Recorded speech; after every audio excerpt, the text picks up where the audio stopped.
Welcome to HP Fanfiction. Support me by subscribing the channel. Also, like and share the video to keep me motivated to make more videos like these. The return of the survivors of the attack on Mr. Black was met by a hall of shocked silence as their assembled brethren. As the assorted death munchers closed in on the two surviving strike team members, one of the survivors let out a long shuddering gasp and expired. The other wheezed loudly, ambush, everyone is dead. After that, the man's body gave one long shudder before he too joined his teammates in death. The assorted Death Eaters looked at each other in shock. What are we going to do? One of the newer members asked.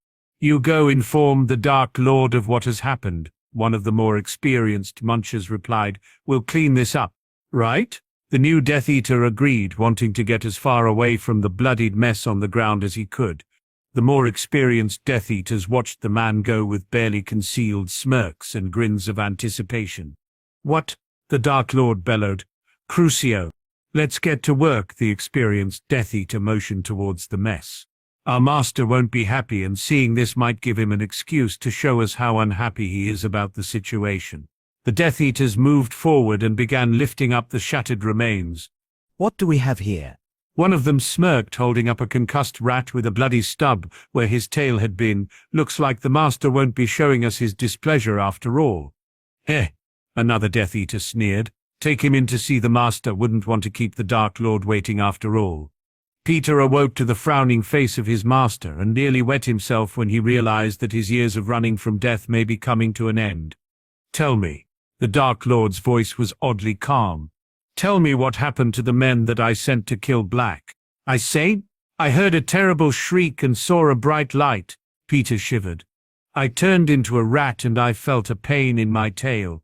There was a strange sound, and I couldn't see anything after the sound went away. I saw two of the newer recruits trying to activate the portkey, so I crawled over to them.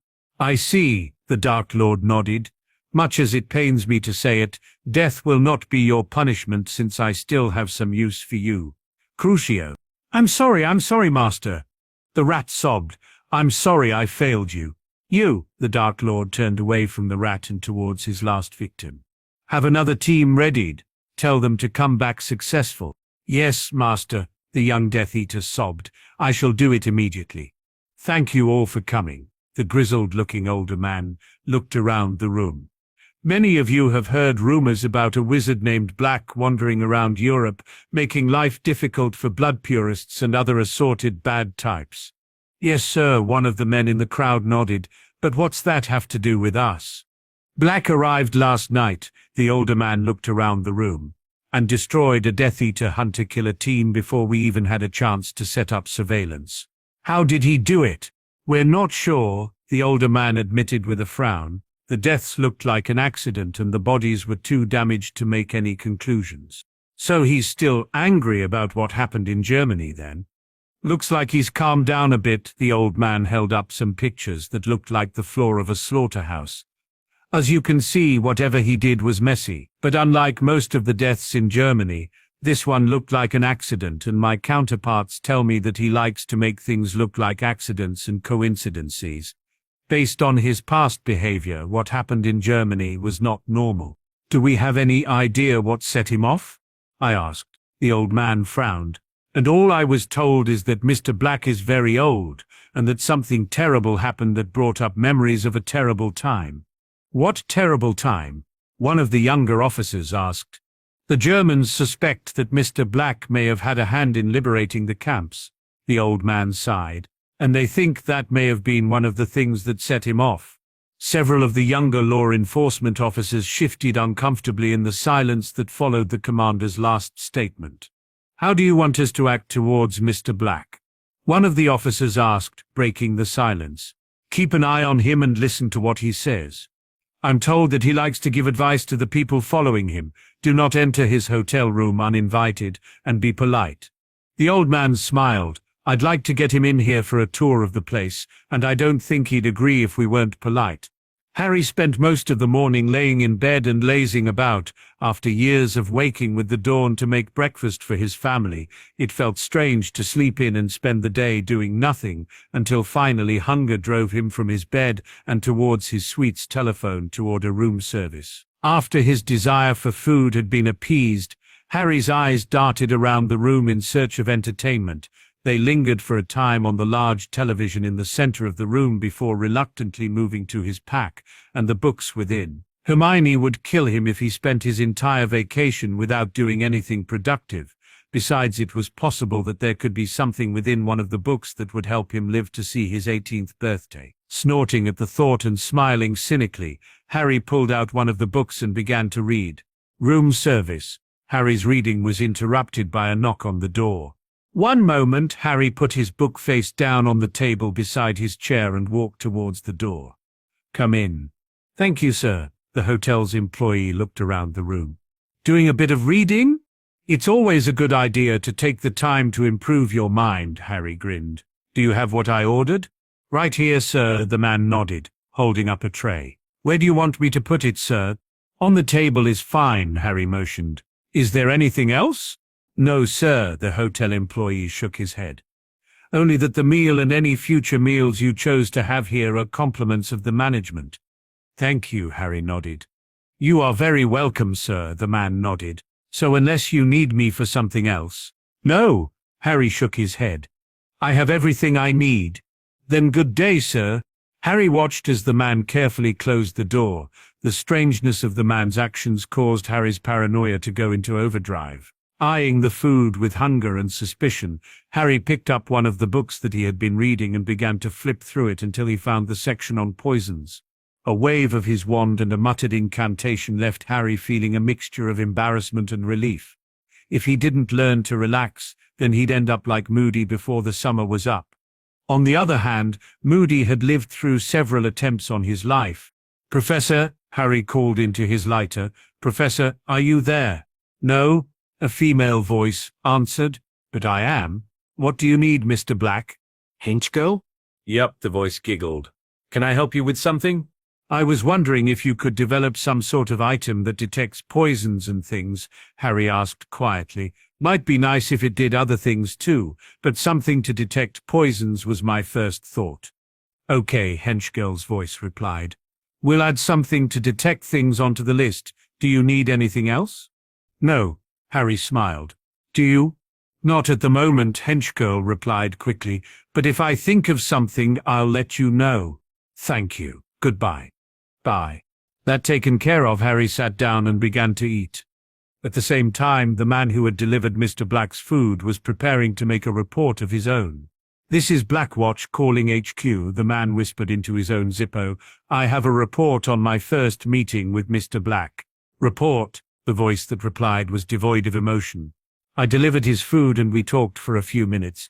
He was reading when I arrived and he advised me that research was essential to our line of work. Did you see what he was reading? No, the agent replied with regret. Most of the titles were in languages that I couldn't understand. I see, the voice replied. Continue. After that I left, the man finished. I think that he may have performed some sort of detection spell while I was in the hall, but I didn't recognize the magical signature. That's also understandable. Mr. Black has a habit of using odd, obscure and unknown spells. The voice paused. It's also understandable that Mr. Black recognized you as something other than a hotel employee when you entered his room. To the best of my knowledge, no one has ever been able to fool him and he keeps his tales until he grows tired of them. Got it, the man nodded. Blackwatch signing out. HQ signing out. Harry spent the remainder of the day reading books and ordering room service. At the end of the day, Harry finally put up his books and went to sleep with plans for the next day dancing in his head. Harry awoke late the next morning and sprung out of bed. Today was the day that he was going to set his plans into motion. Today was the day that he was going to do something so strange and humiliating that none of his friends at Hogwarts could ever know about it. Marching down to the front desk, Harry handed over his key. Checking out, sir? No, Harry shook his head. I'm going out for the day and I suspect that I might end up doing a bit of drinking and I don't want to lose it. I understand, sir, the clerk nodded. We'll have it waiting for you when you return. Thank you, Harry nodded. I'll be back later today, tomorrow at the latest. Have a good time, sir. The hotel desk clerk waited until his guest was out of sight before calling his superiors. It didn't matter that Black knew he was being watched. It would have been impolite to be blatant about it. Good afternoon, sir. A pair of men approached Mr. Black. How are you today? I'm fine, Harry answered politely. How are you? Fine, the men nodded. The two of us work for magical law enforcement, and we were wondering if we could ask you a few questions. Sure, Harry shrugged. Ask away. For starters, do you mind if we ask where you're going today? Salzburg, Harry smiled. I hear that it's a beautiful city, and I'd like to go look at a few things. It is? One of the men agreed. Have you arranged transportation yet? Not yet, Harry smiled. Is there anything you recommend? Well, one of them smiled. Would you mind accompanying us? We have to go anyway. Sure, Harry smiled. And thank you. No problem, the man nodded to his partner, who disappeared with a pop. My partner will be back with a portkey in just a few minutes. Thank you, Harry nodded. It sure was lucky that you happened to be going to Salzburg too. Yeah, lucky. The man grinned, resisting the urge to laugh. So, did you hear about the group of Death Eaters that they found on the tracks the other day? No, Harry's eyes widened in concern. What happened? Was anybody hurt? Only the Death Eaters. The man marveled at Black's performance. If he didn't know any better, he would swear that Black had nothing to do with the incident. Looks like they ported in and were killed by the train, a rather fortunate accident. Yeah, Harry nodded in agreement. It's a good thing they were taken care of before anybody was hurt. Lucky thing they were so careless with their arrival point. Yeah, the man agreed. Lucky. Any further conversation was cut short by the reappearance of the man's partner. I've got the portkey, the man smiled, waving an old shoe. Grab hold so we can be on our way. Where to now, Mr. Black? One of the Austrian law enforcement agents asked with a smile. Well, Harry paused. First, there's something I'd like to do in the hills. After that, I'm planning to have a bit of fun. All right, the man nodded. Let's go. The three men spent most of the trip out of time in deep conversation about a wide array of topics, from the insurrection in England to the odd way Death Eaters kept dying in accidents. Here we are, one of the officers smiled. About the most isolated place you can get to this close to town. The wards keep folks from noticing this place and spoiling the natural beauty. Thanks, Harry smiled. I really appreciate the fact that you two took the time to take me here. Not a problem, Mr. Black, the second officer replied. We're happy to provide the company. I've got to go do something, Harry smiled. I'll be right back. Have fun, the officer smirked. I will, Harry replied innocently as he began to walk away. Harry walked around the nearest hill and found himself in a small draw, and after taking a moment to look around to ensure that he wasn't being followed, he cleared his voice and began to sing. The hills are alive and they're eating people. He choked off a laugh. He had wanted to do that since his primary school class had watched The Sound of Music. I just hope they never find out about this, Harry mumbled. His dorm mates would never let him forget it if they learnt about it, and who knew what sort of twisted things Snape would do. No, it was better that this all remained his little secret. Did you hear that? One of the hidden officers whispered to the other. It might be breaking loose. I heard, the other man's voice was grim. I'd love to know how he knew that it even exists, though. Let's get back to the trail, the other whispered back in reply. I've been told that Mr. Black likes to maintain the illusion that he doesn't notice the way people follow him. The two men stood and reached the trail only moments before Harry's return. Thanks for waiting, Harry smiled. I just had to get something out of my system. No problem, one of the officers smiled, though I'm afraid that we'll have to leave your company after we get to town. Oh, Harry asked with a raised eyebrow. Did something come up? Yes, the officer agreed. Something came up that we need to deal with right away. Good luck with that then, Harry smiled. Thanks, the officers nodded. Let's get back to town.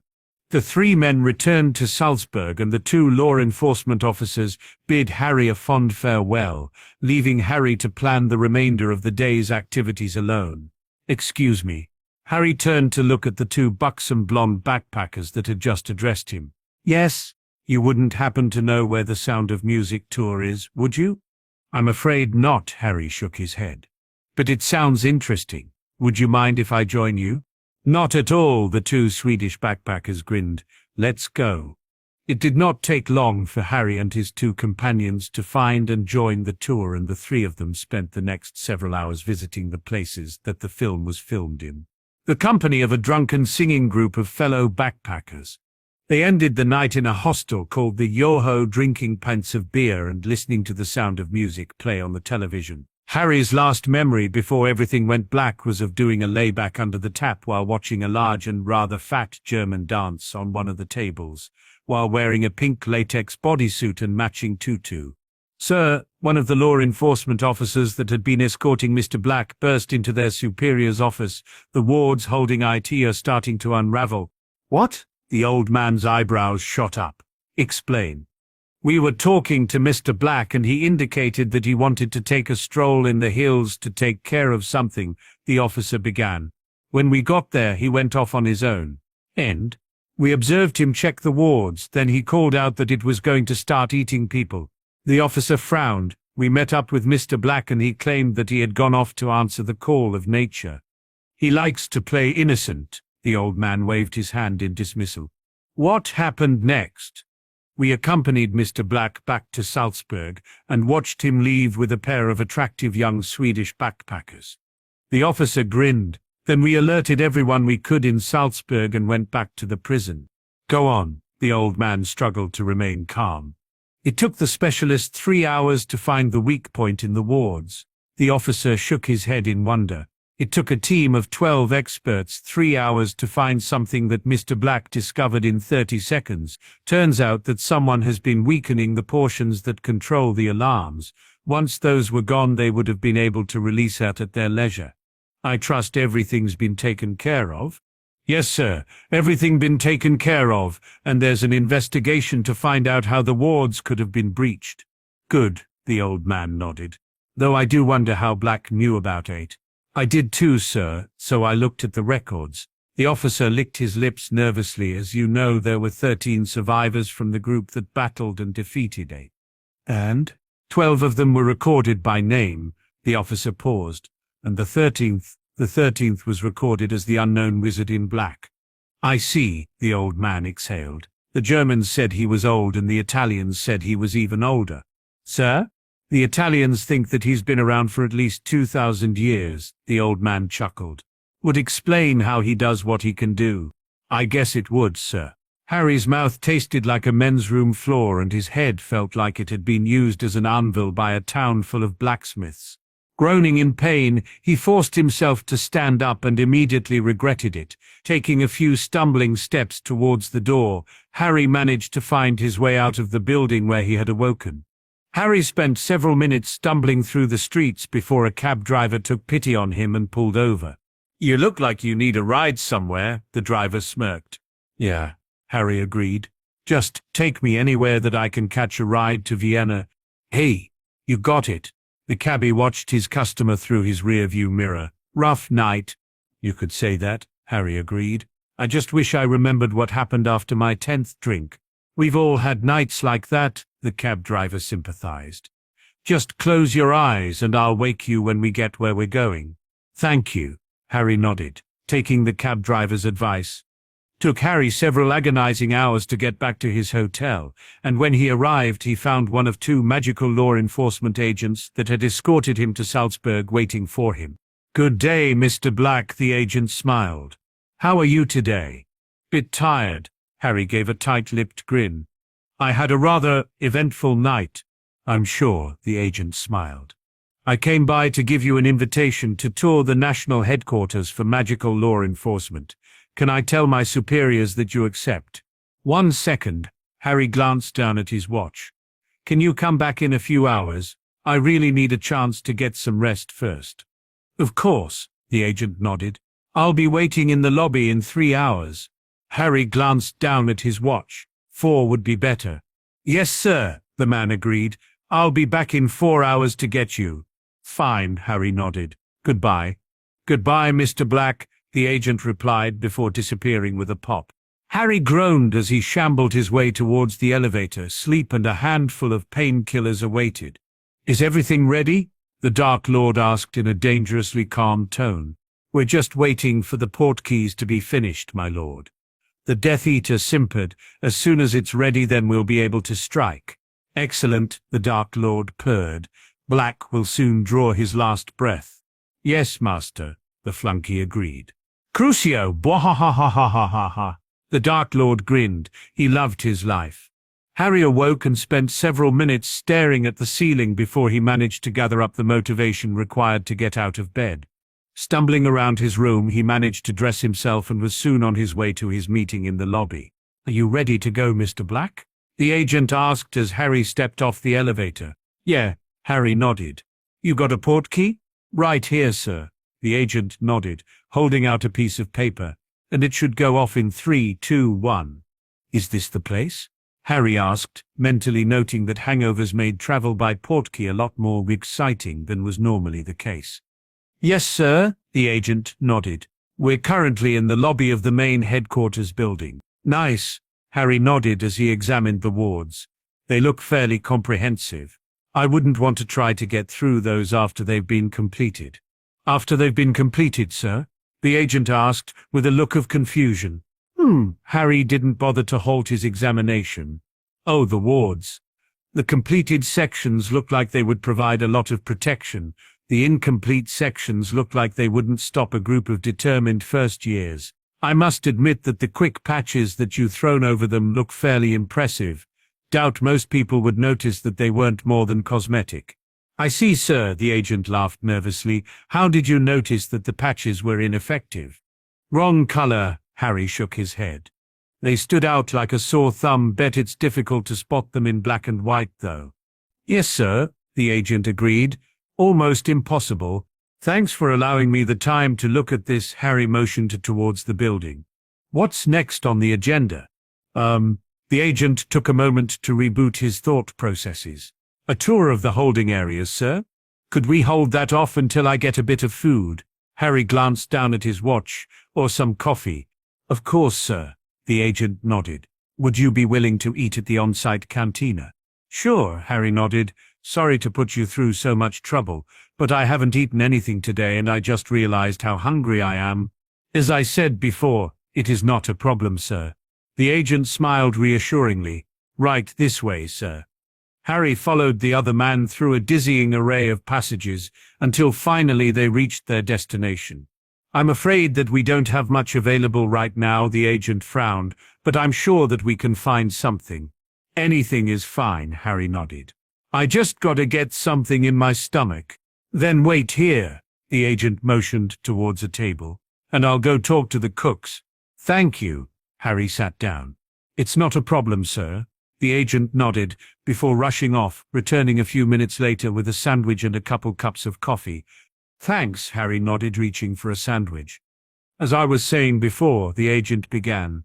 Our holding areas are state-of-the-art. Each one comes equipped with magic dampening fields, high gravity, and one-way wards. How do they work? Harry asked, making polite conversation. The magic dampening fields are self-explanatory, but we've managed to include some improvements that you might not be aware of. The agent said enthusiastically, we've constructed them so that their drain will render all forms of magical transportation ineffective. The high gravity or Hg will make it difficult for them to move, and we hope that it will also have a negative effect on magic. Finally, the one-way wards will allow people to enter but will prevent them from leaving. We included that so that we can lose the dampening fields and still not have to worry about a mass escape. Fascinating, Harry tried and failed to pretend interest. When would you like to see the holding areas, Mr. Black? The agent asked, taking a sip of coffee. Harry looked down at his half-eaten sandwich. Talk about the prison had killed his appetite. Now is fine. Then let's go, sir. The agent jumped up and took Harry through another maze of passages. Is there some reason that you chose to use traditional bars? Harry asked, with a bored expression as he stared into the cell. Is there another way to do things, sir? The agent asked eagerly. I don't know, Harry shrugged. I suppose you could use some sort of unbreakable glass or... Harry blinked in shock at the dozen Death Eaters that had just ported into one of the empty cells. Die Black! A dull orange light shot out of one of the Death Eaters' wands and dissipated only centimeters in front of Harry's nose. Wow, you guys are good, Harry smirked at the trapped Death Eaters, though you might want to tell your men to take their wands before you put them into their cell next time. Yes, sir, the agent nodded weakly. Don't think I don't appreciate the demonstration you decided to hold for me, Harry laughed. Now I know why you wanted me to inspect the holding cells so badly. I love the way you had these Death Eaters port in at just the right moment and cast a spell at me that just happened to dissipate, effectively showing how effective your new wards are. Yes, sir, the agent nodded dumbly. Do you do this for all the tours? Harry smiled. If not, then thanks for going all out and doing it for me. Gosh, this is great. If you say so, sir, the agent nodded. Could you wait outside for a moment? Of course, Harry nodded. Again, great show. Pass my compliments to your boss. I will, sir, the agent nodded. I will. Harry smiled as he left the room. Getting a few auras to dress up like Death Eaters and port in at just the right moment was sheer genius.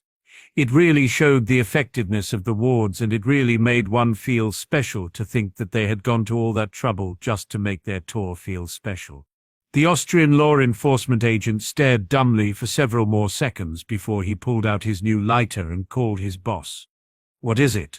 The grumpy voice of the head of magical law enforcement asked. I was up all night dealing with investigation of the wards around IT, so it had better be important. Several Death Eaters just ported into the new holding cells, sir. The agent resisted the urge to giggle nervously.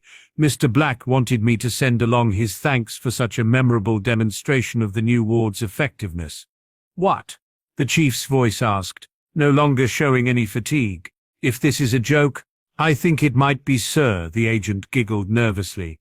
But not the part about having a group of Death Eaters port in, that's real. I see, the chief took a deep breath. They said that Black had an odd sense of humor. I have a team on the way. Take Black on the rest of the tour and don't let him have the satisfaction of showing any more surprise.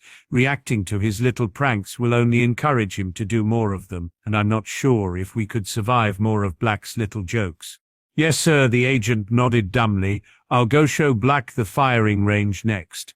You do that, the chief agreed. I'm out. The agent carefully replaced his lighter in its hidden pocket and walked out the room to meet the still grinning Mr. Black. Would you like to see the firing range now, sir? The agent asked, managing to regain his professionalism. Sure, Harry nodded. Let's go. Right, this way, sir, the agent started walking. The firing range allows us to practice the more destructive spells in our inventory without causing any accidental damage. The back wall is composed of several iron sheets and nearly 3 feet of stone. As an added precaution, it has also been charmed for toughness and to self-repair. Sounds interesting, Harry nodded. How often do you practice? Department policy states that field personnel must practice weekly and in the case of our more elite sections daily, while deck workers must practice monthly or bi-monthly. In practice, most people head in for an hour of practice before or after work every day. You'd be surprised at how relaxing it is to blow large things into small chunks. Sounds great, Harry nodded in agreement. It is, the agent nodded. And here we are. Would you care to test it out? I'd love to, Harry nodded. What do I do? Stand on the yellow line, the man indicated a line that bisected the large room, and call target. A large chunk of stone will come out of the floor. If you prefer wood, then call wood target, and if you want to test your accuracy, then call out bullseye. That's all? Harry asked, walking towards the line. That's all, the agent confirmed. Have fun. What spell should I use?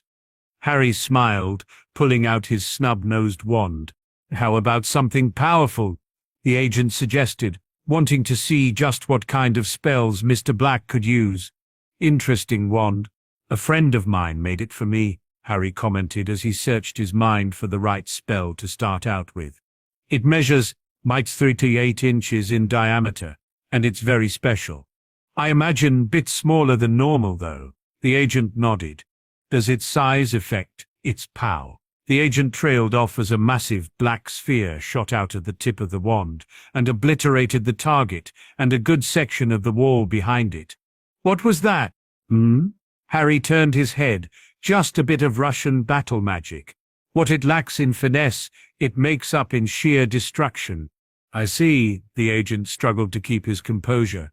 Interesting spell. Would you like to move on to the last part of the tour, or would you like to get in a bit more practice? Might as well move on, Harry shrugged. Though it was great to use your firing range, I'll have to get one of my own someday. Quite. The agent smiled. He was starting to understand Black's sense of humor. The last section is the memorial wall. It has the name of every agent that has lost their life while on duty. I see, Harry nodded, becoming solemn. Let me go pay my respects and then we can go back to my hotel. I don't think I'll be in the mood to talk after seeing that. I understand, the agent nodded. The wall is right this way. Harry spent several minutes staring at the names and wondering if there might be something similar in Britain that he might be able to look at. May they rest in peace. Absent companions, the agent agreed, handing Harry a bit of string. It will activate when you say the word hotel. It was a pleasure having you here, Mr. Black. It was a pleasure coming, Harry nodded. Hotel. Harry arrived in the lobby of his hotel and immediately walked into the elevator. After pressing the button for his floor, he closed his eyes and began to wait. Moments before reaching his floor, he heard a faint sound that sounded suspiciously like die. Opening his eyes, he looked around the closed suspiciously and assured himself that he was still alone and it had all been his imagination. Below him, the second group of Death Eaters had fallen to their death in the elevator shaft. They would not be found until the smell alerted the authorities that something was wrong. Report, the Chief of Magical Law Enforcement ordered. Yes, sir, the agent that had escorted Harry around the building agreed. When Black arrived, he asked about the wards and commented that there were several holes in them that would allow entry by even half-trained foes. I offered to show him the prison and he declined, saying that he wanted to get something to eat first. We went to the cantina and chatted about some of the new advances that were made to the wards around the holding cells. Black checked his watch and suggested that we go see them. I might also note that Black's appetite vanished after looking at his watch and he left half of his sandwich.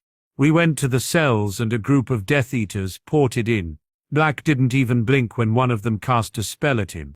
So it looks like he was expecting them, the chief chuckled. And if we asked him, I'm sure he'd note that it was such an odd coincidence that a group of half-trained Death Eaters arrived right after he mentioned that our wards were so thin. Do you think he arranged to have them port in, sir? The agent asked with a look of shock. No, the older man shook his head. Our questioning has shown that they were ordered to go on this mission by the Dark Tosser himself. I doubt that Black has the pull to arrange things like that. On the other hand, I find it very likely that he has spies in the ranks of the Death Eaters who told him the time that the attack was going to come. I understand, sir, the agent nodded. After that, we went to the firing range and Black vaporized one of the targets with an unknown spell. He mentioned that it was Russian battle magic, but none of the identifying spells managed to get anything. What did they get? Nothing, sir. The agent shook his head. And the forensics team that we sent in afterwards couldn't even find evidence that there had been any magic used. Interesting, the older man nodded. Go on. After that, we visited the memorial to the fallen and Black left. I see, the older man nodded. We really need to find a way to thank Black. I want a dozen teams sweeping my office and the minister's office for bugs. Yes, sir. Why, sir? I've been arguing with the minister that we needed the funds to finish our wards for months, the old man snorted. And he's been telling me that there was no need and that the temporary wards would have to do. He's also been wondering about the expense of the new cells and if we really even need them. Imagine the look on his face when I tell him that a team of Death Eaters managed to break through his good enough wards, and it was only the fact that Mr. Black happened to be there that they were subdued. I can't wait to add that the useless and expensive holding cells proved to be vital in the suppression and that if it weren't for them and Black, then a dozen bloodthirsty dark wizards would be in the center of the law enforcement building with only a few clerks between them and the secure link to the minister's office. You're going to tell him that they were after him? The agent fought hard to suppress his laughter. I might hint that they were on an assassination mission and that ministry policy prevented us from naming their intended target. The old man gave an evil grin. Sometimes I love my job. Crucio, Crucio, Crucio, Crucio, Crucio, Crucio. The Dark Lord was not happy, and when the Dark Lord wasn't happy, he tended to spread it around. What do you mean the 2 teams we sent after Black have disappeared? Crucio. I'm sorry, Master. Wormtail wet himself again. Black must have been too powerful. Powerful? I'll show him powerful. The Dark Lord screamed, Bella, take your husband and brother-in-law and show him what it means to anger the Dark Lord. I want him begging for death. Yes, my lord. The insane woman smiled. Thy will be done. Harry had about an hour lazing around his room when he decided to get something to drink. Grabbing a handful of loose change from the table next to his bed, he walked out of his room and down the hall to the drink machine. Feeding several coins into the slot, he was rewarded with several cans of his favorite beverage. As he was walking away, he heard a terrible thumping sound from the machine behind him. Forcing himself not to turn around, Harry walked slowly back to his room and picked up his phone to call the front desk. Front desk? Harry kept his voice calm. This is Black. I think there might be something wrong with the drink machine down the hall from my room. I heard it make a terrible sound after I got my drinks. Hanging up the phone, Harry opened his drink and took a sip. Things were looking up. Nothing strange had happened to him since he had come to Austria, and the front desk had assured him that drink machines occasionally made odd noises, and that they would send someone to check on it anyway. Down the hall, the drink machine continued to leak blood. The Lestranges were no more. Yes? The old woman peered suspiciously from the crack of a partially open door. Mrs. Longbottom, a man in oddly formal robes, asked. My name is Hans Schisler. I'm the legal officer to the Austrian embassy, and I have a gift for you and your grandson. I suppose that you can prove that you are who you say you are, and that this isn't a trick to kill my grandson. The old woman palmed her wand. It was a very near thing in the last war, and I'm not going to allow another chance at him. I understand, madam. The man handed over some official paperwork. I'm also willing to hand over my wand for the duration of our meeting, should that be a requirement to have a meeting. That won't be necessary. The old woman stepped back and opened the door to allow entrance. Please come in. Thank you, ma'am. The man nodded, holding out a large brown envelope. On behalf of the nation of Austria and its magical citizens, I am pleased to present this to you on behalf of your grandson. What are these? Neville's gran asked with a frown as she examined the contents of the envelope. They look like photos of a bunch of auras mopping up a puddle of red paint. Forensics have determined that the red paint in those photos are all that remains of the Lestranges. The wizard grinned. I wish that my department could take the credit, but I'm afraid that all we did was the cleanup. You're certain that they're dead? The woman's hands began to shake. Please tell me that you are absolutely certain. 100% sure, Hans nodded. They are dead. The monsters that did such terrible things to your family have been eliminated. Thank you, the old woman refused to take her eyes off the gruesome photos. Who did this? They were the 4th team of Death Eaters sent to kill a man named Black during his visit to Austria. Hans fought to keep his expression neutral. One of them he captured and turned over to magical law enforcement, and the 2 others he eliminated in less creative ways. For some reason he seems to have been annoyed at the Lestranges. Black? The old woman paused. That was Bellatrix's maiden name. Why would a Black want to do something like this to one of their own?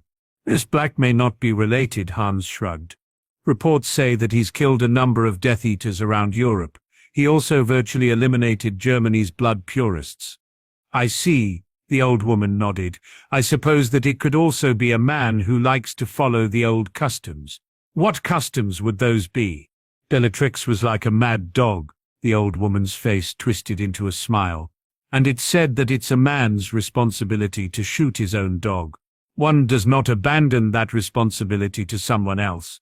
It's not something that should be farmed out. Some families used to believe the same, that it was their responsibility to kill any one of their members went on a rampage. I wouldn't be surprised if your idea had merit, ma'am. Hans nodded respectfully.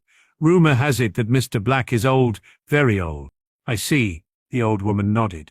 If you'll excuse me, I'm afraid that there are matters that I must attend to personally, and I really must be getting back to the embassy. Hans nodded, taking the hint.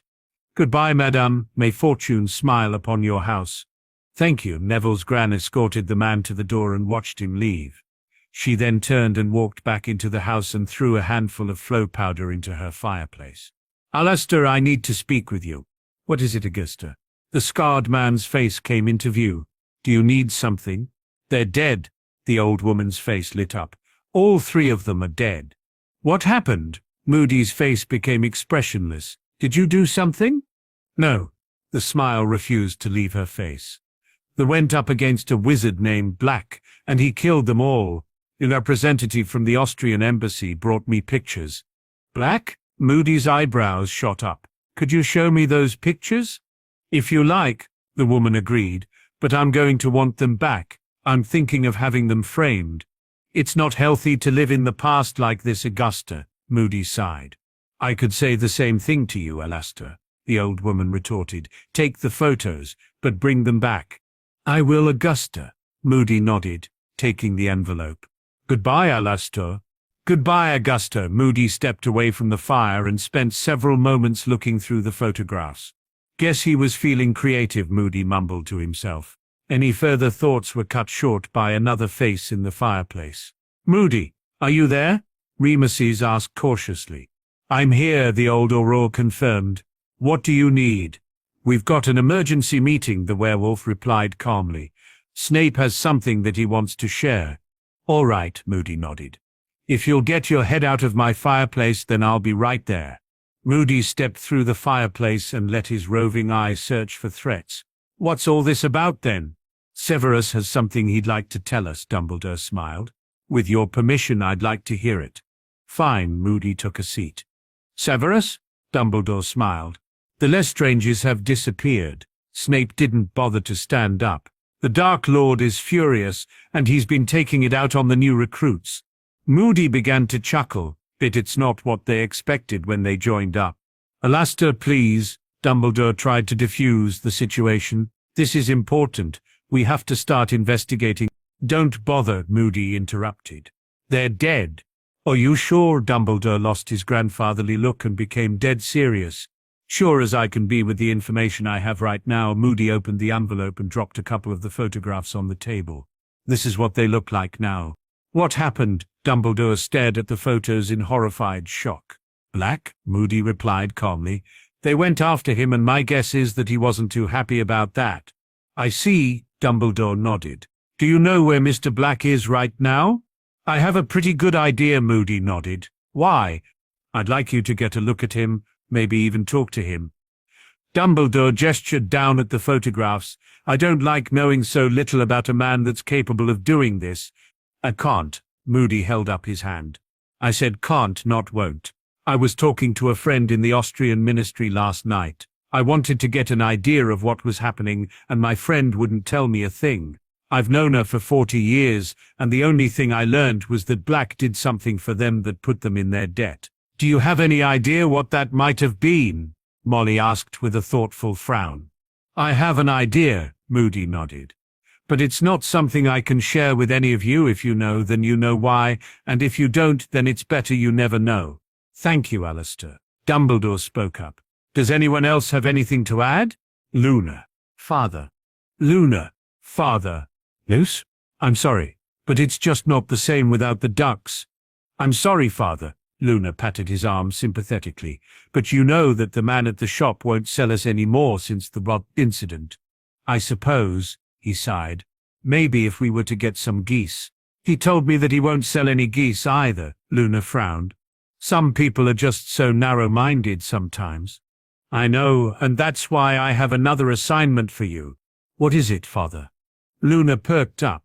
Did you finally get the location of the great missing sock depository, or evidence of the underpants gnomes? No, nothing so important, I'm afraid. Luna's father shook his head. I want you to do a few more human interest stories on Mr. Black. But Father, Luna protested. I wanted a chance to report some real news. I know, dear, her father nodded. but I'm afraid that I don't have any real news to report, and these human interest stories on Mr. Black have been quite popular. What did he do now, Father? Luna tried to look on the bright side. Did he discover evidence that another species exists? I'm afraid not, Luna's father shook his head. Just few groups of Death Eaters in Austria. I'll get right on it, Father, Luna nodded. Maybe if we got a picture of a duck. I'm afraid that we wouldn't be able to pull off the big dance number at the end then, he sighed, but I'm sure we'll think of something. Ambushed and killed, you say? The man behind the counter at the portkey shop asked with a frown. I'm afraid that your warranty doesn't cover that. The Dark Lord begs to differ, one of the younger Death Eaters tried to threaten. Really? The nerdy-looking man fought hard to suppress his laughter. Well, I suppose that if the Dark Lord begs, then it would be rude to disagree. That's right, the Death Eater nodded. People who disagree tend to disappear. Only what? I thought you people worked for the ministry? The portkey seller was having the time of his life. That's what you told me anyway. The Death Eaters stammered. We do. The minister likes it when we refer to him as Snarkboard. Snarkboard? The portkey seller frowned. Looked like all the deaths was affecting the quality of the recruits. I could have sworn you said Dark Lord. No, you must have misheard me. The Death Eater looked smug. I said Snarkboard. Okay, the portkey seller shrugged. Why was there an ambush if you work for the ministry? Because the Death Eater stopped to think. Things were so hard now that the inner circle had been reduced. That's a ministry code word for accident. Oh, the portkey seller nodded. If it was an accident, then your warranty is valid. Do you have a receipt? Receipt? The Death Eater asked. What receipt? You need a receipt to get a full warranty, the shopkeep explained. Unless, of course, you're willing to take store credit. Yeah, store credit. Okay, the shopkeeper nodded.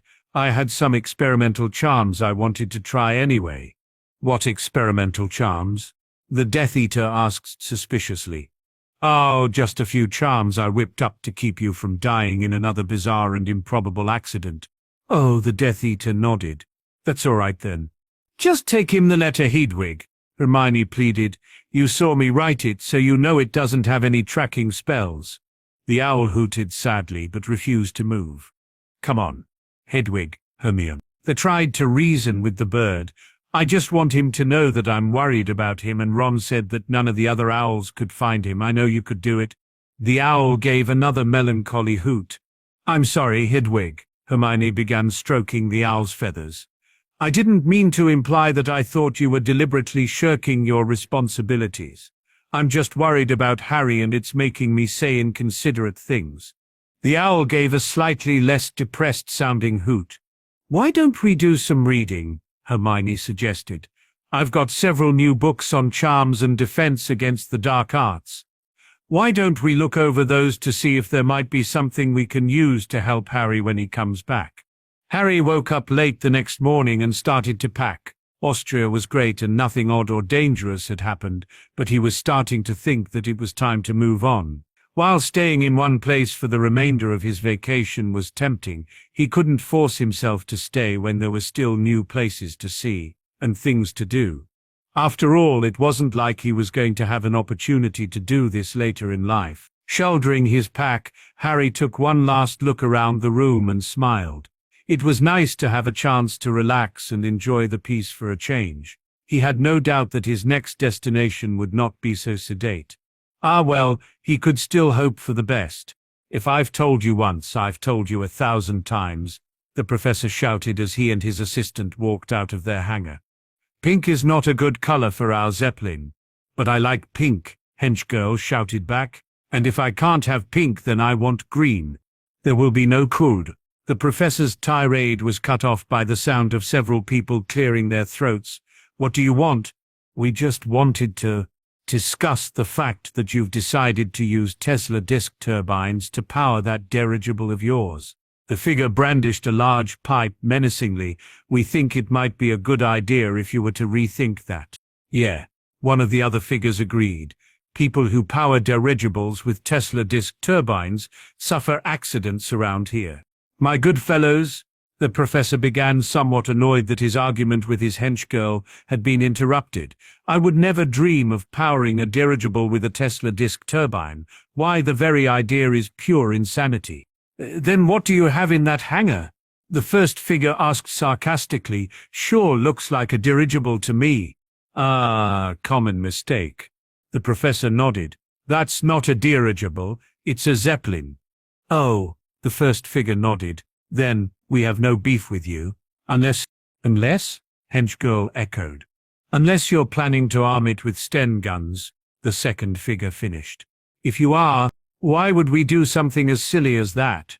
Henchgirl was appalled. What do you take us for? We're sorry for the mix-up. The first figure gave an unseen smile. Good luck with your Zeppelin. Thank you, the professor and henchgirl replied. What pleasant fellows, the professor remarked. I thought so, henchgirl agreed. Now, as I was saying, if I can't have pink, then I want green. You will get no such thing, the professor shouted. Silver is what Zeppelins were, and silver is what ours shall be.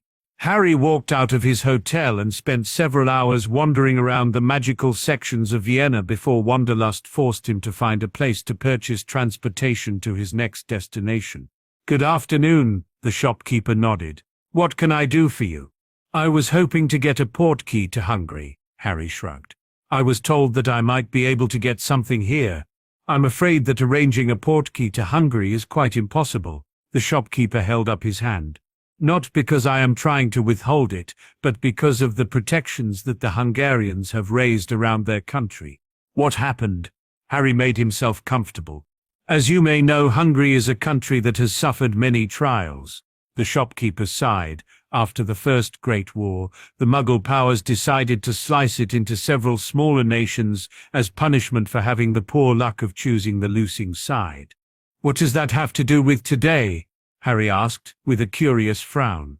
A cabal of wizards managed to get word of the impending shift and decided to do what they could to save as much of their territory as they possibly could.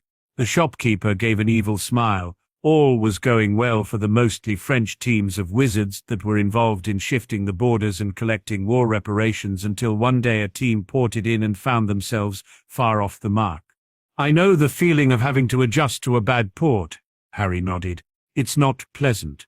What was worse, the old shopkeeper smirked, was that they could not get any form of magical transportation to work. It seems that a group of wizards calling themselves the Beaubajos Brigades had put up wards around their remaining borders, sealing them from any means of magical transportation. What happened next? Harry leaned forward. I have a hard time believing that the various wizarding governments would just give up. You're right, the old shopkeeper nodded. They didn't give up, and time has shown that the wizards in the first group were the lucky ones.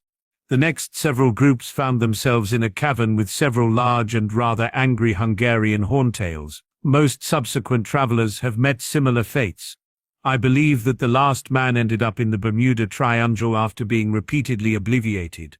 They're still worried about something that happened almost 100 years ago, Harry asked incredulously. No, the shopkeeper shook his head. That was only the beginning. It gets worse, much worse. They managed to keep the outside world at bay until the Second Great War, when again their country was threatened by outside forces. After the war, it seemed for a time that things might be looking up until it became clear to all that the Soviet liberators had no intention of leaving the country. This led up to the revolt of 1956. What happened?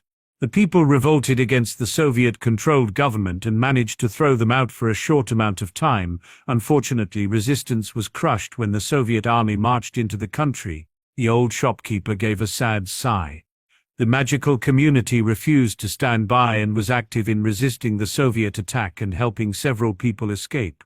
All was going well until the Committee for State Security arrived, bringing with them several teams of loyal wizards. What followed was a war between Beaubajos brigades and KGB wizards. On the plus side, the war had the unintended consequence of keeping most of the old Soviet Union's most effective magical teams pinned down in one area.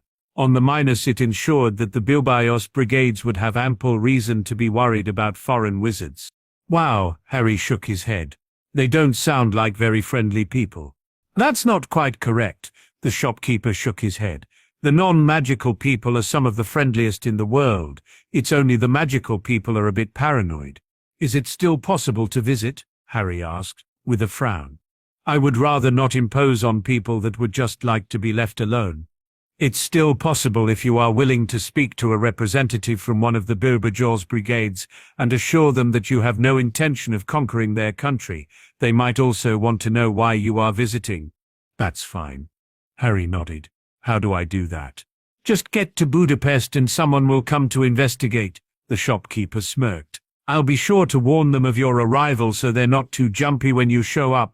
They're not very happy about magical people dropping by, so I guess I'll have to arrange some form of muggle transportation then, Harry shrugged. Do you know where I can arrange that? Yes, the shopkeeper nodded. Avala Eurocity leaves from Westbahnhof around 10 or 11, and you're at Budapest by 1 o'clock, or you could do something a bit unusual. Like what? Vienna and Budapest were once the twin capitals of the Austro-Hungarian Empire, and for that reason there are many houses and shops that existed in both cities. The shopkeeper waved his hand to a door in the back of the shop. Most of them have been sealed up, but some of them remain serviceable. Sounds great, Harry nodded enthusiastically. Thank you. Just go down the street to the for sale bar. It's just over the bridge in front of the Gellert Hotel. There is a restaurant upstairs that serves an excellent Gellert soup. I'll tell them to meet you there. Thank you. Harry smiled as he stepped through the indicated door. No, Harry, the shopkeeper spoke softly to avoid being heard. Thank you for what you are going to do for us. Harry walked out of the door and immediately came face to face with an old, rusted-out Russian tank, evidence that the conflict over who would control Hungary's magical sections was fought with both magical and non-magical forces. Looking at it sadly, he continued up the street toward the location of his meeting. How may I help you? A man greeted Harry as he entered the bar. I need a table, Harry replied immediately. I have to meet someone, so I'll need at least 2 seats. Yes, sir. The man nodded. Will you require anything else? Yes, Harry nodded. I've been told that your goulash is excellent, so bring up a bowl if it's not too much trouble. Not a problem, sir, the man nodded. I'll take care of it. Harry took a seat and was halfway through his soup when he was joined by a beautiful woman. Name? The woman asked coldly. Black, miss. Morosi? Morosi Nervaga Catalin. She replied with no hint of warmth in her voice. Purpose of your visit? Tourism. Inwardly Harry shrugged. If she didn't want to be friendly, then he wasn't going to make the effort. I wanted to do some sightseeing while I was here. What do you plan to do and see? The woman regarded him suspiciously. And where do you plan to go after this? I don't know. I'm told that there are some wonderful forests here. I wouldn't mind getting a look at some of your dragons if that's possible. After this? Harry took a moment to think. I don't have any solid plans, so maybe Crimea. Why do you wish to view the dragon breeding areas? The woman became absolutely still as she waited for his answer. I like dragons, Harry smiled, and I've spent quite a bit of time around them. They're wonderful creatures, and I think that it would be marvelous to see them in their home ranges. I see, she relaxed, having finally divined the reason for a visit by the mysterious Mr. Black. Then I would suggest that you make your visit soon. It would be unfortunate if you were to delay your visit too long. Thank you, Harry smiled. Do I need any sort of pass? No, the woman pulled out a piece of paper and wrote a quick note. But if you give them this note, it will make your visit go much smoother. Thank you, Harry smiled. Would you like something to eat? My treat. Thank you. But no, the woman smiled. Just visiting the dragons as soon as you possibly can will be thanks enough for me. It will be the first thing I do after I find myself a hotel room, Harry promised. Thank you for the help and have a nice day. What a nice woman, Harry mused to himself as he finished his soup. Going to all that trouble to make sure I visit the dragons. She must really be fond of the beasts. Getting up, Harry paid for his meal and walked the short distance to the Gellert Hotel. May I help you, sir? The man behind the desk asked with a raised eyebrow. I'd like to get a room, Harry replied. The best in the hotel if it's available. Right away, Mr. Black, Harry smiled. And after I check in, I need to go out for a while, so is it possible to leave my room key with the front desk? Of course, sir, the man nodded. If you like, you can leave your luggage here and I'll have someone put it in your room. That way you can go about your business while we get everything ready. Sounds perfect, Harry nodded. Thank you. We try to take care of our guests, the desk man smiled. Will there be anything else, sir? No, Harry shook his head. Just let me get one thing from my pack and I'll be on my way. Very good, sir. The desk man turned away and returned to his paperwork. Harry rummaged around his pack for a few minutes before finding his guidebook, and after one long look around the hotel lobby, he made his exit. Harry walked back to the magical section of town and found a place to sit. Flipping through his guidebook, he soon found the section on Hungarian horntails. The Hungarian horntail is one of the most recognizable of the dragon family. Its black scales and bronze horns make it easy to identify, and the market for black dragon hide has exploded since the emergence of the Dark Lord Grabhold, who dressed his followers in dark colors in defiance to the previous tradition, which had the Dark Lord dressed in purple and his followers dressed in pink. Deciding not to read any more about historic Dark Lord fashion trends, Harry closed his guidebook and walked into the nearest magical shop. How may I help you? The woman behind the counter asked with a frown. I wanted to go see the dragons, Harry smiled. Do you know how I could get to where the dragons are? I couldn't find anything in my guidebook and I was hoping to get some directions. Not a problem, the woman smiled. I could arrange a portkey if you'd like. That would be great, Harry nodded. Thank you. You might wish to look around while I make the arrangements, the woman gestured towards a corner of the store. I think I might have some books on dragons over there if you're interested. Thank you. Harry headed towards the indicated corner and began browsing. Harry returned to the counter with an armload of books and a grin on his face. Have you got the portkey ready yet? Yes, I do, the woman nodded. Quite a lot of books you got there. Yes. Harry looked down. I'm afraid I cleared out your entire stock. Not my entire stock, the woman began calculating the cost of Harry's purchases. I have a few things in the back that I don't show to the general public. Any chance of letting me see any of it? Harry asked with a grin. Sounds like something I'd like to add to my library. Depends, the woman gave a coy smile. What's your name? Black, Harry smirked. Mr. Black. I see. The woman gave a slow nod. Give me a minute to check the back. Sure, Harry smiled. Take all the time you need. The woman spent several minutes in the back room and emerged with a large box full of books. I brought all the books I had in the back. Not all of them are about dragons. I'm afraid they are all quite interesting, though. That's fine. I'll take them all. Harry shrugged. Are they safe to shrink, or should I do something else? Use this. The woman pulled a small leather organizer. It has a rather long and confusing name, but I just call it a pocket dictionary. It's an antique. They were popular with travelers and pilgrims until international portkeys became so cheap and reliable. Sounds like a good gift for a friend of mine. Harry took the small item. Do you have another one of these? I'm afraid that I only have the one, the woman frowned. No one wants them anymore, and this is the only one I have left. I'm sure that you could have another made if you knew the right people. I suppose I do know the right people, Harry grinned. Does it have any drawbacks? It won't hold very many books, the woman shrugged, and I'm afraid that the weight reduction charms are rather primitive. I'll take it? Harry nodded. Do I have enough time to put the books in the organizer before the portkey activates? Of course, the woman nodded. I forgot to ask, do you want the portkey to return you here or to some other location? Could you get me back to my hotel? Harry asked hopefully. It's in a non-magical neighborhood. Not a problem, Mr. Black, the woman pushed over a small bronze dragon. Horntail will take you there and hotel will return you. Thank you, Harry paid for and pocketed his purchases. Horntail, are you Mr. Black? A soot-covered man asked nervously. We've been told that a man named Mr. Black was coming. I am, Harry nodded. I guess you've been expecting me. I have, the man nodded. How much experience do you have with dragons? Not very much, I'm afraid, Harry admitted.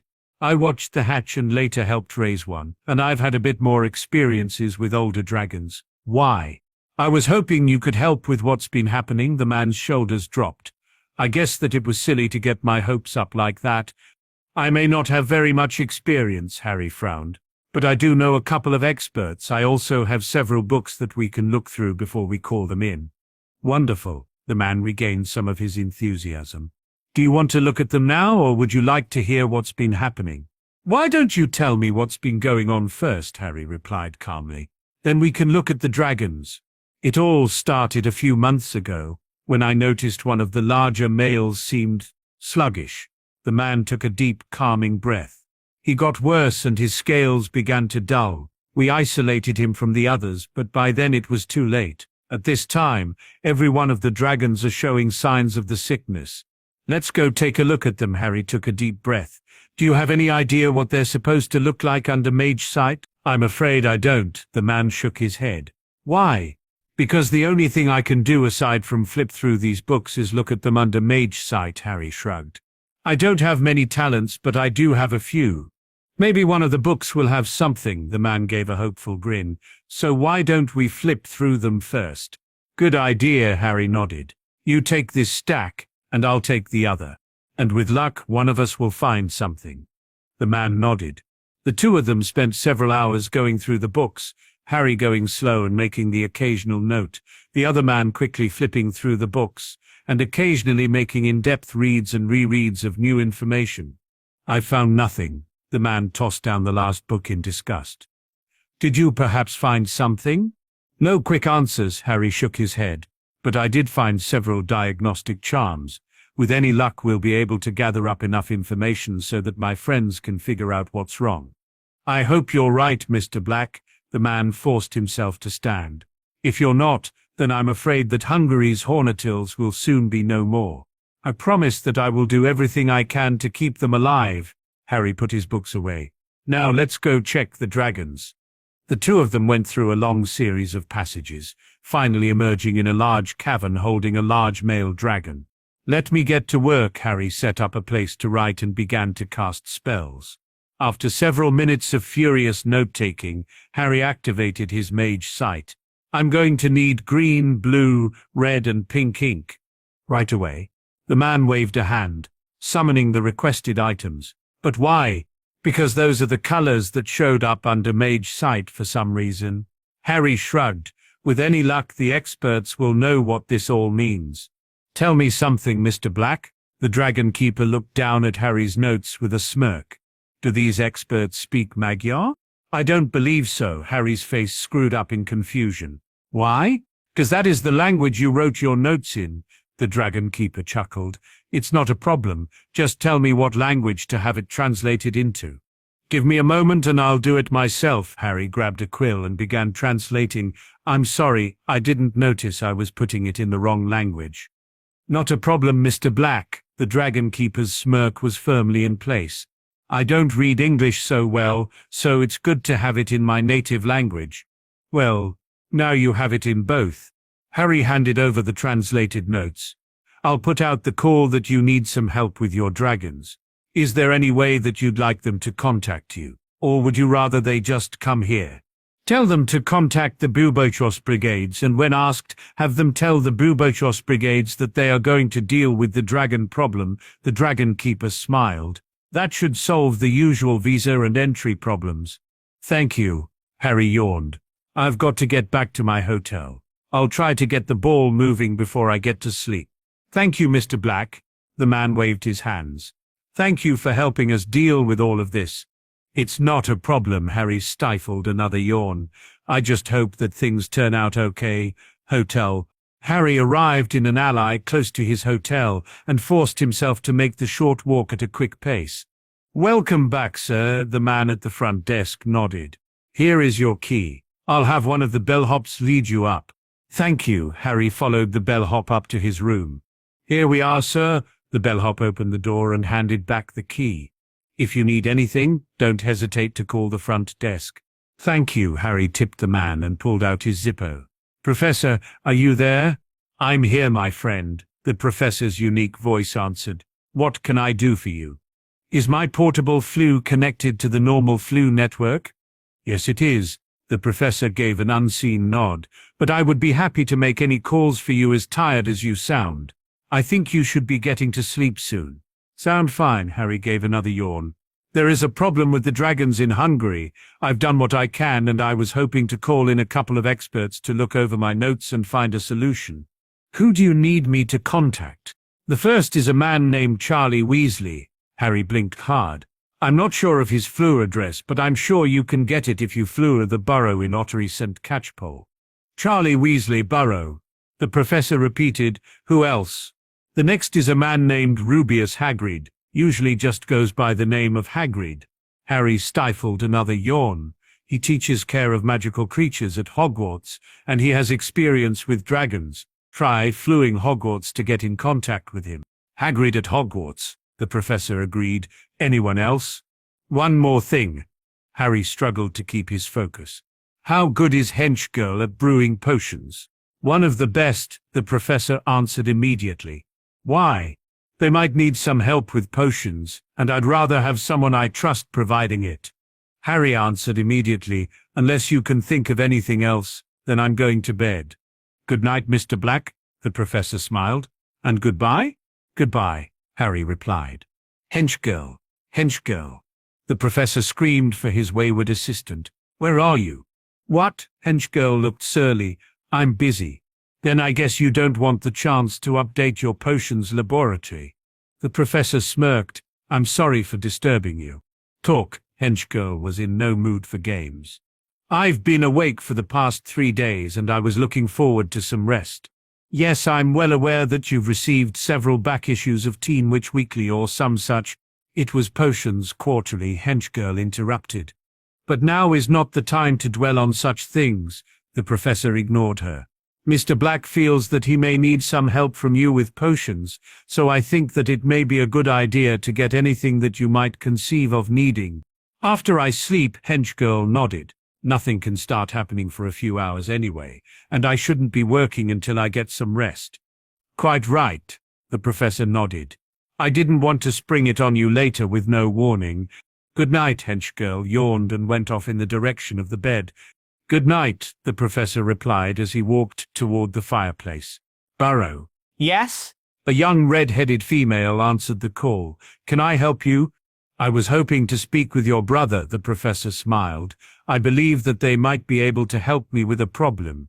Not bothering to ask what brother the odd little man wanted, Ginny pulled her head out of the fireplace and called out, Fred George, there's a strange man fluing you.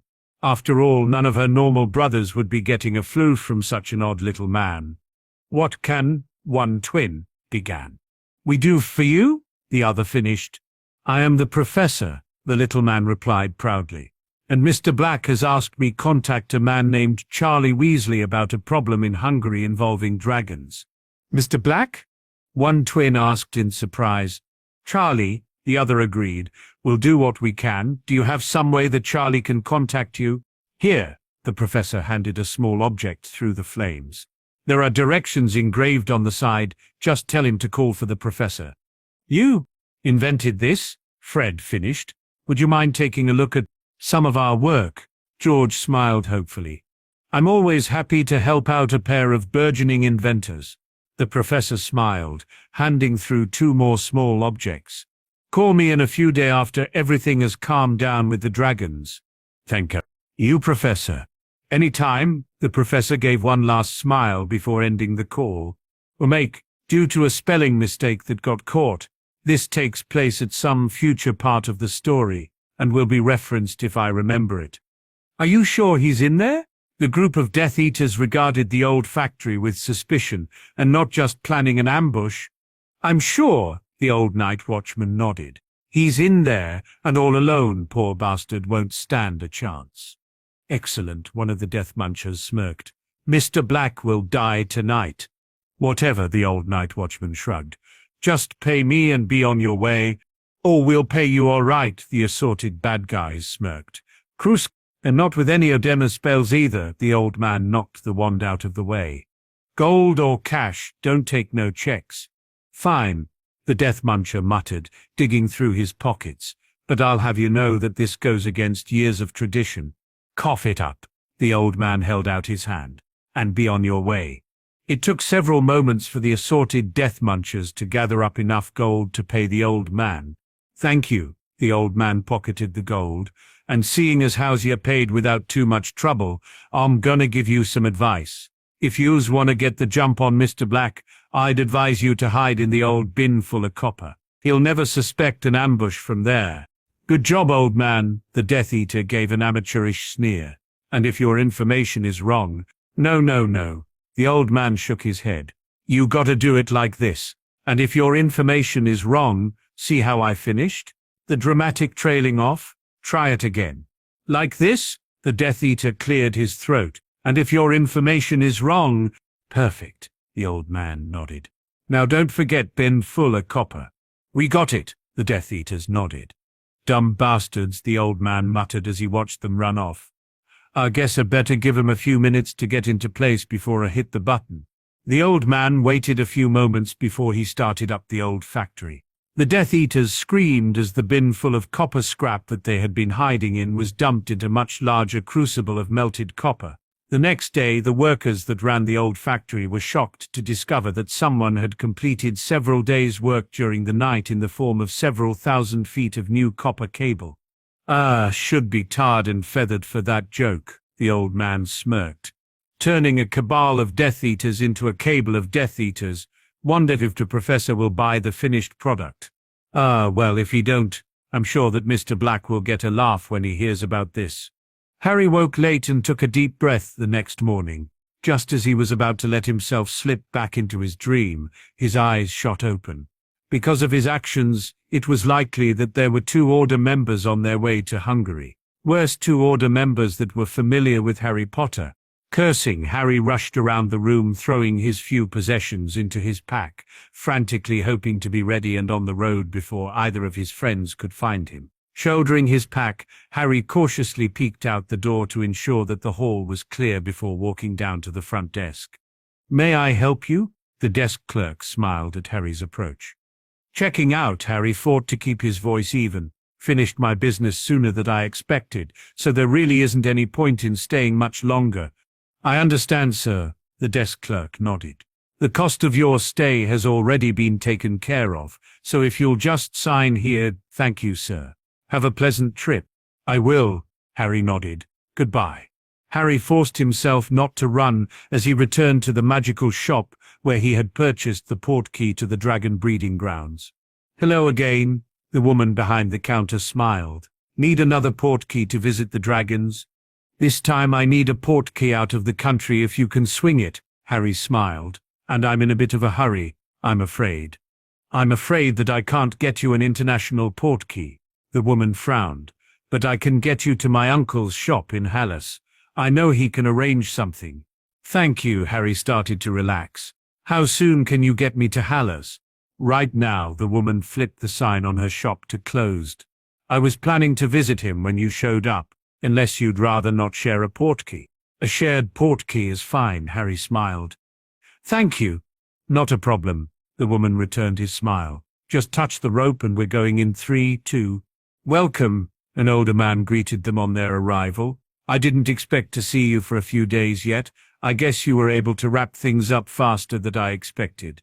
You'd guess right, the woman smiled. He needs an international portkey to Crimea.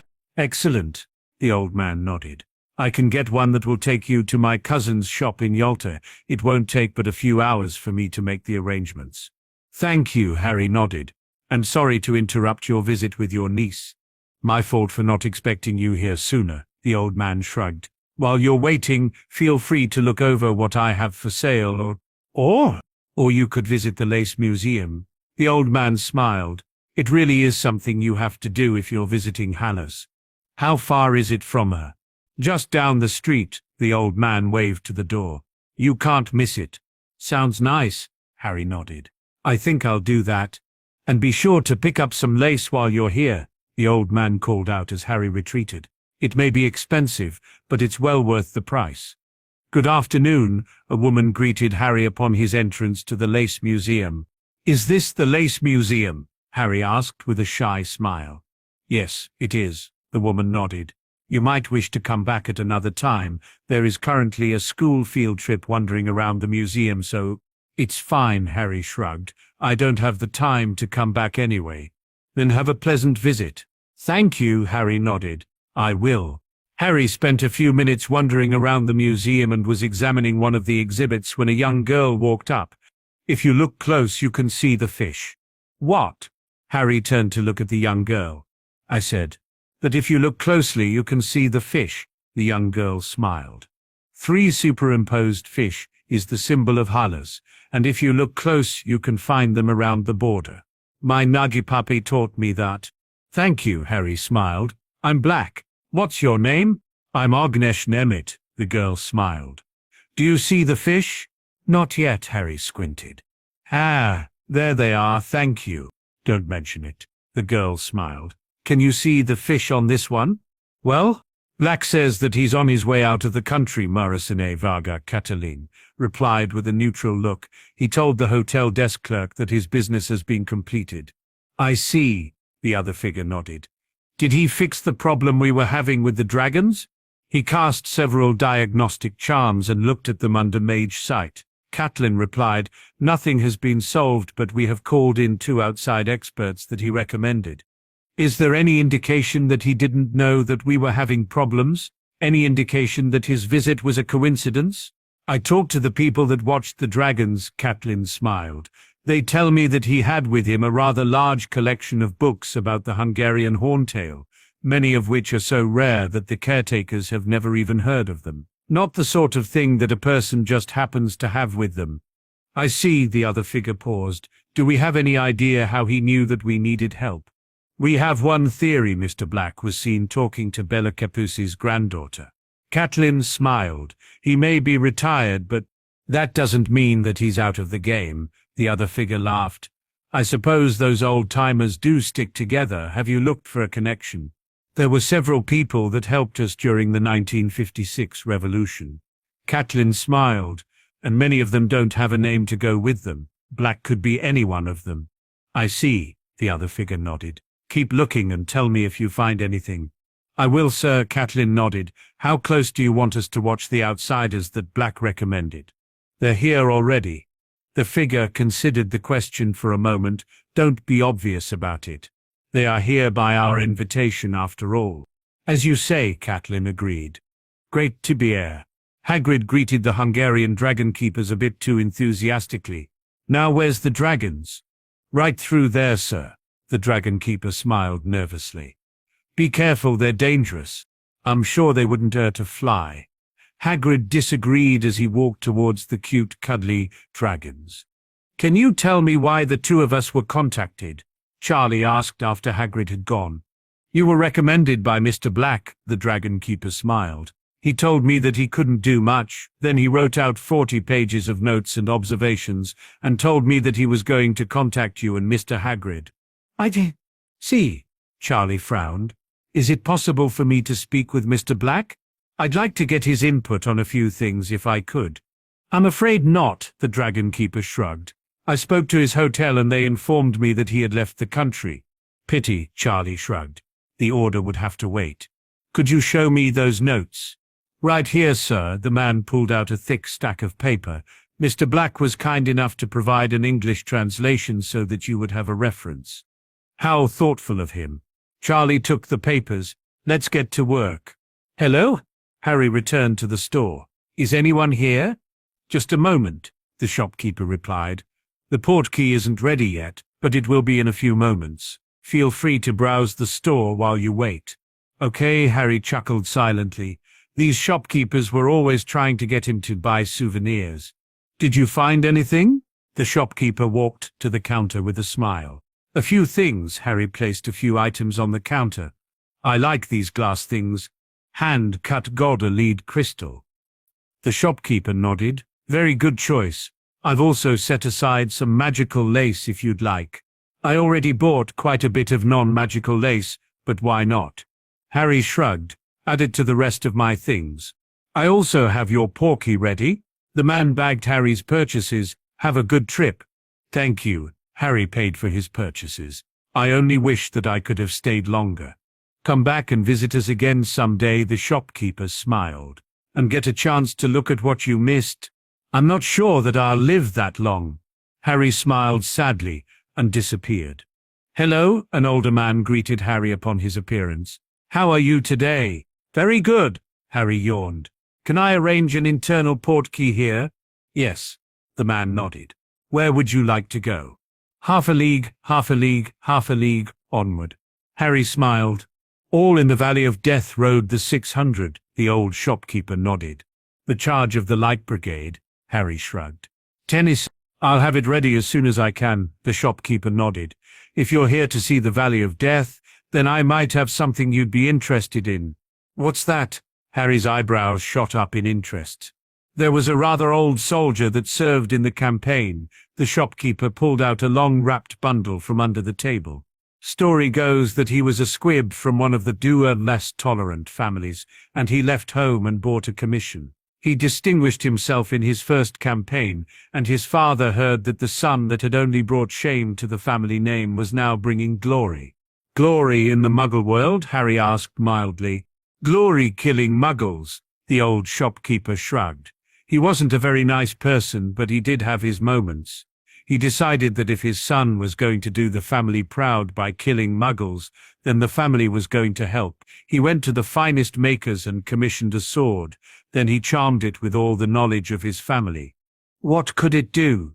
It had several effects. Most of them were fairly standard. Increased damage, ever sharpness, and in certain circumstances it would emit a faint green glow.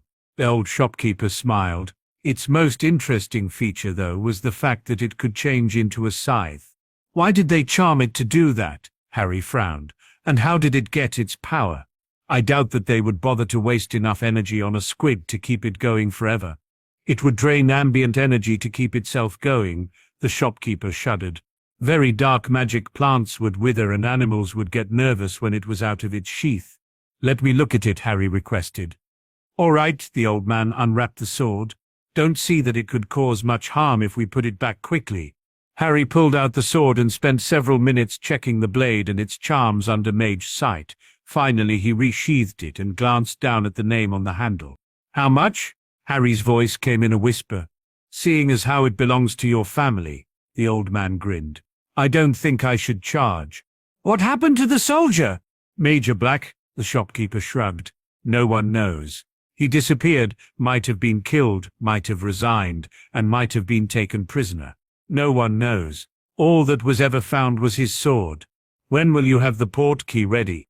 Shouldn't be too long, the shopkeeper smiled. Where do you want it to take you after your visit? Romania, Harry was still a bit shaken, close to the Dragon Sanctuary. For a bit more I can put in another destination if you'd like, the old man gave a wide grin. Transylvania after that. Harry tore his eyes off his new sword. Will that be a problem? Not at all, the old man shook his head. One piece of advice, though. What? When you're traveling in Transylvania, be sure to be armed. Won't hurt to have that new sword of yours on your hip. The old man waved in the direction of Harry's new blade. Sometimes being visibly armed is enough to solve the problem. Other times, it helps to have things hidden. Don't matter what you chose to do, just don't be without a weapon in Transylvania. Why? Harry frowned. Should I avoid going? One thing having visible arms does is it shows that you have the money to buy them, shows that you're too important to be a food source. The shopkeeper shrugged. Transylvania is a good place to visit, but it's also not a safe place to visit if you have any magical blood. So I should skip it then. Harry sighed in disappointment. Ah, well, one more place I'll never see. I never said that. The shopkeeper shook his head. I said that it was dangerous. So long as you're careful, then I don't see any reason to skip it. Read that guidebook of yours and talk to the locals. I will, Harry nodded. How long until the portkey is ready? Right now, the old man handed over a small steel ball on a chain. Once you're tired of seeing the Valley of Death, say 2. When you're tired of that, say 3, and when you're tired of that, buy a new portkey. Thank you, Harry nodded. How much do I owe you, and when it's set to go off? Nothing. And right now, the shopkeeper grinned at his customer's shocked expression as he disappeared. It was only right to give him a bit of a break, knowing what he was about to face. Those notes that Charlie brought in? Moody glanced down at the stack of paper. I looked over them. Looks like they've got some sort of pattern. Could it be chance? Albus asked, with a thoughtful smile, or your constant vigilance getting the best of you? The chances of it being natural are slim to none. Moody gave the notes another look. I'd like to take some time to look over them. Very well, Dumbledore nodded. Then unless someone has something else to add, I call this meeting of the Order of the Phoenix to an end. We'll meet again in 12 hours to discuss how our assignments went. 12 hours later. Well, Albus, I did it, Moody yawned. After 8 hours, I finally managed to figure out the message that Mr. Black encoded in his notes. Can't say I have any idea what it means, though. What are they? Albus asked with a smile. Just a few numbers, Moody shrugged. 362333. Now why would Black have taken the time to code the measurements to this month's Playwizard centerfold? Dumbledore mused aloud. The Order froze and several members began pinching themselves nervously to check if they were in the land of dreams. Albus? McGonagall. Dumbledore chuckled nervously. They have good articles? Like the one on barbecuing in last month's issue, Tonks nodded. That was a good one. Barbecuing? Dumbledore asked dumbly. The Order members shifted their frozen stare to the young Auror. Like he said, Tonks shrugged. It has good articles. Also helps me shift into different body types to see them without any clothes. Good practice. Moving back to the subject, the headmaster smiled nervously. Does anyone have any idea why Mr. Black would put that in the notes? Maybe he thinks Charlie should get out more, Tonks shrugged. Who knows? He's playing with us, Moody frowned. Wanted to see if we would take the time to go over what he left. I concur, Dumbledore nodded. It looks like Mr. Black is pulling some sort of prank on us. Well, the outside experts that Black called in figured out the problem, Catelyn replied. Vitamin deficiency coupled with a mild disease, the draconic equivalent of scurvy, while contracting the common cold. Either one by itself would have been simple to treat. Together they were far more serious. Have they fixed it? We're in the process of solving the problem, but there have been some delays. What delays? Well, Catelyn sighed. They want to use the services of a potions master of their choice. The keepers refuse to let the man anywhere near the dragons. Don't we have our own potions masters? The other figure seemed amused. Why not use one of them? None of them speak English fluently enough to feel confident that they won't make a mistake. Maracine Varga Catelyn shrugged. They seem to speak it well enough to me, but I guess that when you're dealing with medicines you don't want to take chances. Didn't Lack offer the services of one of his people? Yes, he did. She nodded. But she's a bit unstable. She was refused her master's certificate because she was considered too impulsive. That's the public reason, the other figure shrugged. Have you found out the private reason? I would suspect that it's because she likes to read Muggle science books, Catelyn smirked. And the fact that she likes to create things that blend Muggle technology and magic. I see, the other figure nodded. A Muggle-born facing a panel of purebloods. No, sir, she shook her head. A pure blood facing a mixed panel, mostly half-bloods, some mixed bloods, and 3 purebloods, who all wanted to prove their social positions by being even snottier than they had to be. The dark figure nodded. There is no snobbery worse than nouvelle rich snobbery. As you say, Catelyn shrugged. How do you want us to deal with this situation? Use Black's potions, mistress, the dark figure replied. If she's good enough for him, then I suspect that she's the best. Have our masters watch her work and, if necessary, have her make something more difficult to show her skill. I want to repay both her and Black, and it strikes me that helping her get her long-withheld master's papers is a good start. Yes, sir, Catelyn nodded. I'll make the arrangements immediately. Harry appeared on the top of a hill and gazed into the valley. For a moment he saw the place as it had been, and for a moment he saw the men of the Light Brigade charging into the Russian guns. The charge of the Light Brigade, the charge of the Heavy Brigade, and the thin red line of heroes. Harry spoke in a whisper. They talked about you when I was younger. It was the only time I can remember them being harsh with dudders. He said something bad about you and my uncle threatened to give me half of the Little Wales Desert. Didn't happen, of course. But even he respected your sacrifice. Harry drew his sword and saluted. I wish I had you helping me. I wish I had men even half as brave as you behind me when I fought in the cemetery.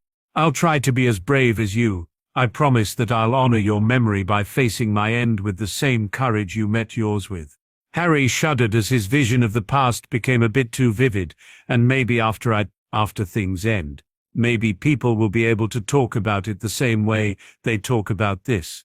Maybe I'll stop being the boy who lived or the boy who died. Maybe I'll just be Harry, the man who faced his end like a trooper of the 13th.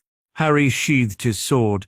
It would be nice to have people respect me for something I actually did for a change, even if I'm not around to enjoy it.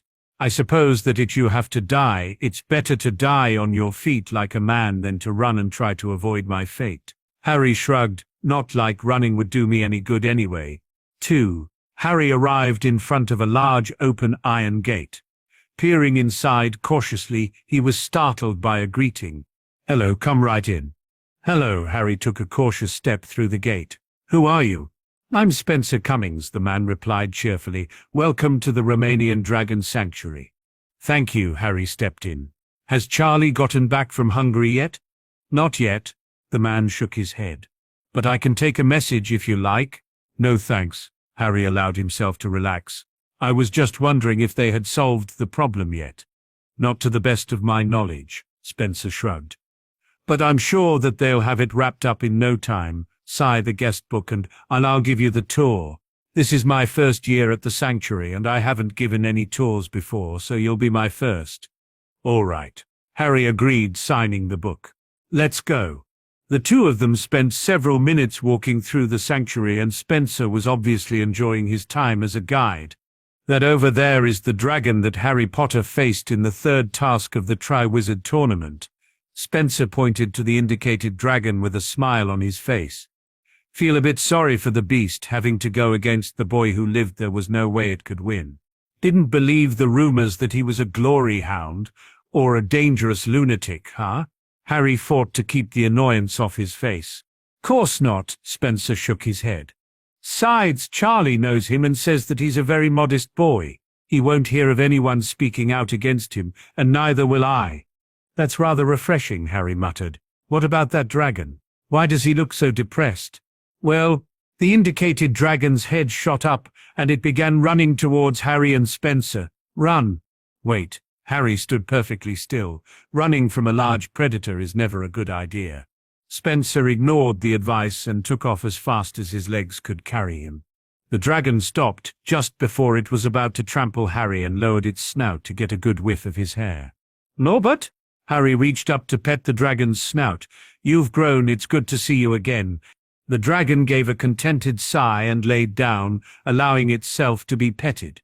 "I take it that Hagrid hasn't visited for a while?" Harry scratched the dragon under the chin. "And I guess that you've been lonely." Norbert gave another contented purr. "I'll tell Charlie to have Hagrid visit you," Harry promised. Might be a good idea to have him leave something with a bit of his scent too. Harry had to spend about 2 hours petting and playing with the lonely dragon before it was willing to let him out of its sight. "Don't worry, Norbert, I'll see what I can do to make sure you get visited more often." You're alive." Spencer's eyes were the size of basketball hoops when he saw Harry's return. "I was just calling in reinforcements to go recover your body." "Well," Harry's reply was cut off by the arrival of a dozen heavily armed men. "Where's this tourist we got to recover?" A woman with several visible burns and scars asked with a frown. "And what were you doing giving a tour without supervision?" "I'm right here," Harry spoke up, "so you don't have to bother going out after me." "Fought him off yourself?" The woman nodded. "Not many people can fight a dragon without backup." "I didn't fight him," Harry shook his head. "Hid from him then?" one of the men asked. "Sensible, much more intelligent than most. Too afraid of being called a coward." "I didn't hide from him," Harry shook his head again. "I must have distracted him somehow and made your escape." Another of the men nodded. "Another good strategy." "I played with him," Harry was tired of being interrupted, "and petted him. He wasn't trying to hurt me, he was lonely." "Lonely?" the tough-looking woman asked incredulously. "Yes, lonely," Harry confirmed. "Tell Charlie to get Hagrid to visit his baby more often." Norbert is lonely and he just wants to play. 3. Tired of talking to such rude people, Harry activated his portkey and left. Played with him? One of the tough-looking men shook his head in wonder. We gotta give this guy a job. He'd fit right in. What's his name, Spence? I'm not sure. The man smiled nervously. Let me check my guest book. Check it then, the woman nodded. Any man brave enough to stand up to a charging dragon and nuts enough to pet and play with it has a place on my team. It says here his name is... Let me see that. One of the men grabbed the book. Says that his name is Mr. Black. I thought he was a myth. The woman shook her head. Something that the quibbler dreamed up to sell more papers. It's real. One of the men confirmed. Got a brother-in-law in law enforcement. From the way he talks, the quibbler doesn't even tell you half of what the guy does. No wonder he wasn't worried about the dragon. Spencer's voice was filled with awe. Even if he couldn't have charmed it, it didn't pose any danger to him. I'm back. Charlie entered. What I miss? Quite a bit. The scarred woman looked at Charlie with a shell-shocked expression. Who's your friend? This is Hagrid, Charlie introduced the giant man. I was hoping to...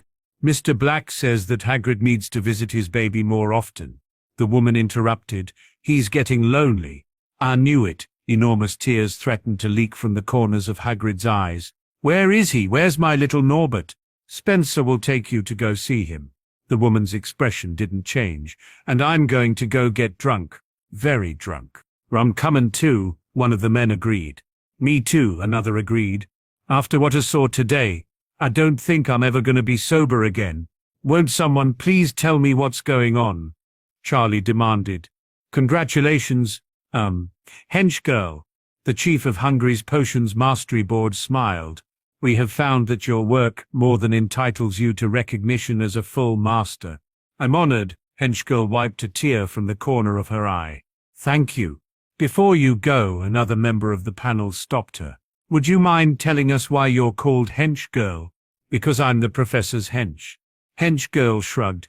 I know that henchman or henchman is more traditional, but I'm a girl. Yes. Well, you won't have to be a hench anymore. The man replied with a smile. You're a full master now. No, hench girl shook her head. I'll still be a hench. Why? One of the female members of the board looked to be working herself into a rage. Is it because you're a woman? No, hench girl shook her head. It's because I lost the coin toss. Coin toss? The woman replied dumbly. Yes, hench girl frowned. I picked heads and the professor picked tails and won. It's not fair. He looks more like a proper hench than I do, as short as he is. Granted, he doesn't have a hump, but I'm sure that we could think of something. How did losing a coin toss make you a hench? The woman had an odd look on her face. Well, hench girl replied, there can only be one professor or doctor, and they usually have a loyal hench. We both wanted to be the professor, so I proposed a coin toss. He won. Shudder picked rock, paper, scissors. He always picks rock. Yes, well, congratulations, hench girl, the professor interrupted with his loud entrance. I knew you could do it. See, hench girl pointed. I told you he fits the part better than I can. Yes, well, let's be off, the professor smiled. We have to get back to our laboratory. I want to pick up a few things first. Hench girl disagreed. Laboratory. Shopping. Laboratory. Shopping. Laboratory. Shopping. Laboratory. Shopping. Laboratory. Shopping. Laboratory. Shopping.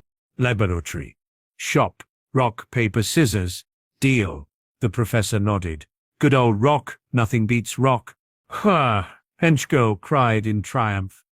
Paper covers rock. I win. That makes no sense. The professor whined. Why doesn't rock grind paper into nothingness? I don't make the rules, hench girl shrugged. But you will follow them. Fine, the professor pouted. By all, hench girl waved cheerfully. Thanks for the mastery. 3 days later, I figured out what the message meant. Moody shook his head in disgust. Took me 3 days, but I figured out what it meant. Now I want to know how he knew that Albus read Play Wizard enough that he was able to recognize the measurements so fast.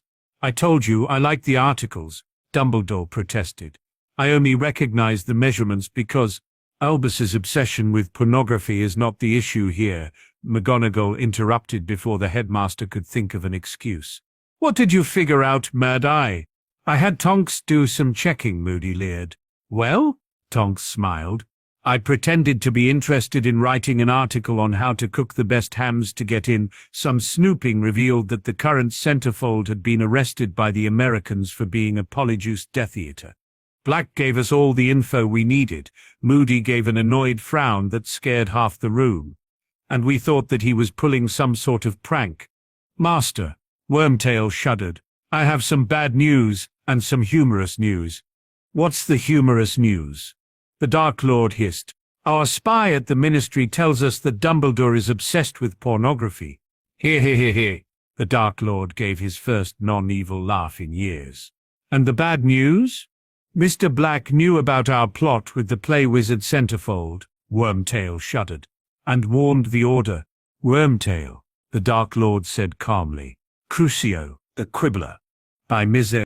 A series of unfortunate events.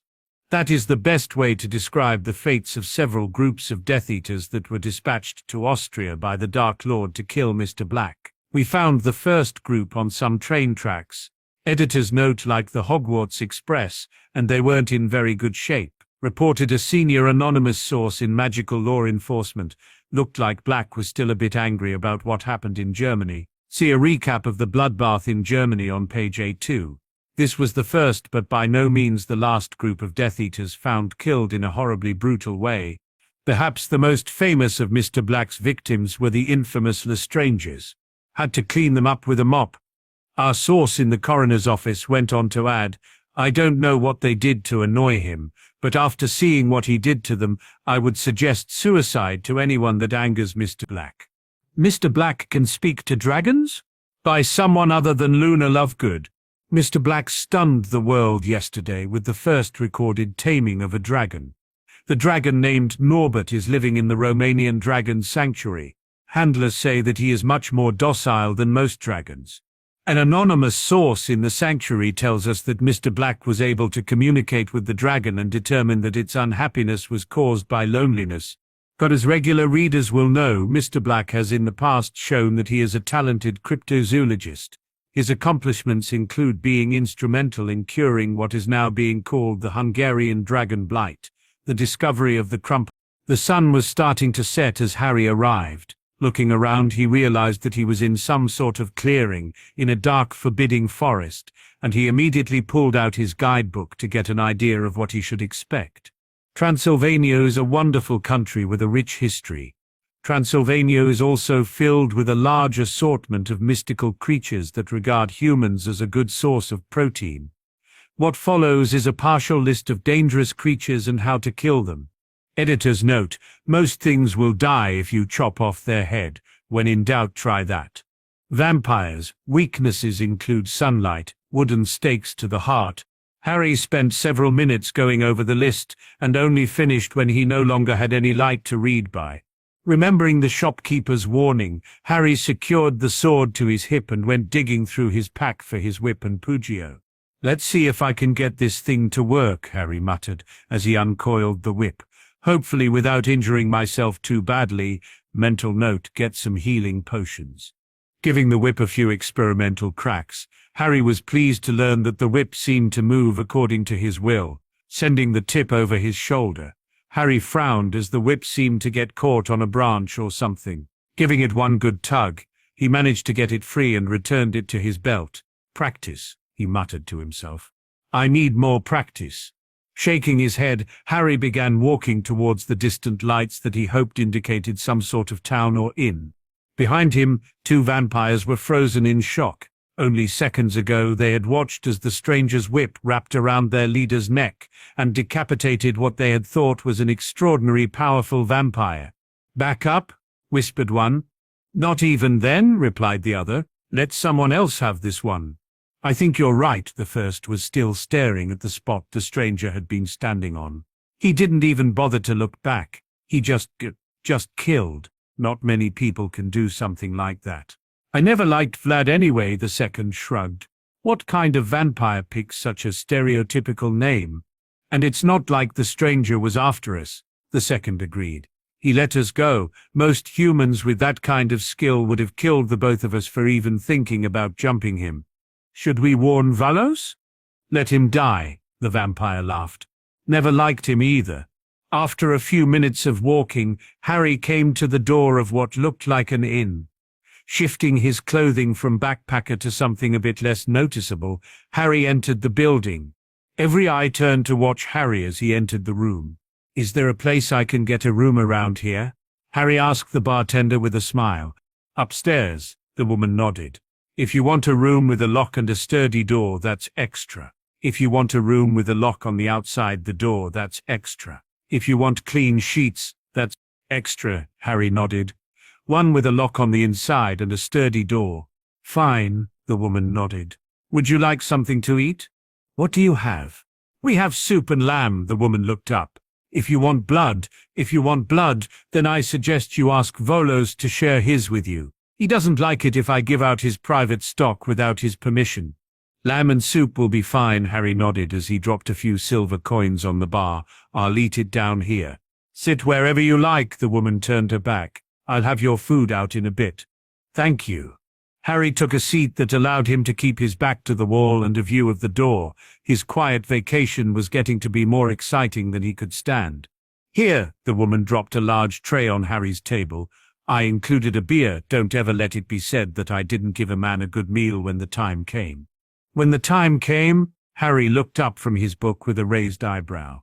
Volos heard you were in town, the woman replied in a flat tone. And since I doubt that you have a way out of here, I'm sorry, but it's better he take you than someone we know. I didn't tell him and I don't know who did, but I'm sorry. Don't worry about it, Harry sighed and carefully closed his book. All I wanted was a quiet vacation, and for some reason I never get a moment's peace. Send him over when he comes in. You don't have to worry about that, the woman gave a cynical smile. I may not like it, but there is no way I would go against Volos and his gang. Harry carefully propped his book up and continued reading while he ate. Good meal, Harry complimented to the bartender as she cleared his plates. Could I get another beer, miss? You can have another beer, the woman nodded, and at no charge. As for the name, it's easier if I don't get too close to you. I'm sorry. Try to see it from my side. I'm sorry. Think nothing of it, Harry shrugged. We can talk more about it later. When do you think Volos will be arriving? Shouldn't be long, the woman glanced at the door nervously. I doubt that you'll even have a chance to finish your beer. Then you had better hurry and bring it to me, Harry smiled. Wouldn't want to miss drinking any more of it than I had to. The woman returned with Harry's beer and Harry returned to his book. Harry was halfway through his beer when the room became still. Looking up, Harry saw 3 pale men standing in the door. After pausing for a moment to speak with the bartender, the 3 men headed straight to Harry's table. You must be Volos. Harry forced himself not to show any of the nervousness that he was feeling. It's a pleasure to finally meet you. You're in my town. Volos gave a cruel smile. That means that you have to pay a tax, and there's only one thing you have that I want. I've been doing a bit of reading while I waited for you. Harry ignored the vampire's speech and smiled. I read that vampires were vulnerable to sunlight. Seems that there is something about the sun's rays that causes them to burn up. Is that true, or was my book mistaken? It's true. Volos was confused. They were usually begging for their life at this point. Pity that you don't have any sunlight with you, isn't it? Harry smiled and hit all 3 vampires with a tanning charm. Then I guess that this will have to do. The vampires screamed as their flesh began to burn. Volos made a mad lunge across Harry's table and was able to make it half across before collapsing in agony. Harry's face showed no signs of the horror he was feeling as he examined the 3 writhing vampires. I expected it to do more than that. Oh well, looks like I'll have to finish this the old-fashioned way. And as the book said, few things can survive without their heads. The bar patrons watched in shock as the stranger drew a curved sword and decapitated the 3 vampires. Could I have the key to my room now? Harry asked calmly as he sheathed his sword. It's been a long day, and I'd really like to get some rest. No key? The dumbfounded woman could only stare at the remains of the 3 vampires that had previously claimed ownership of the town.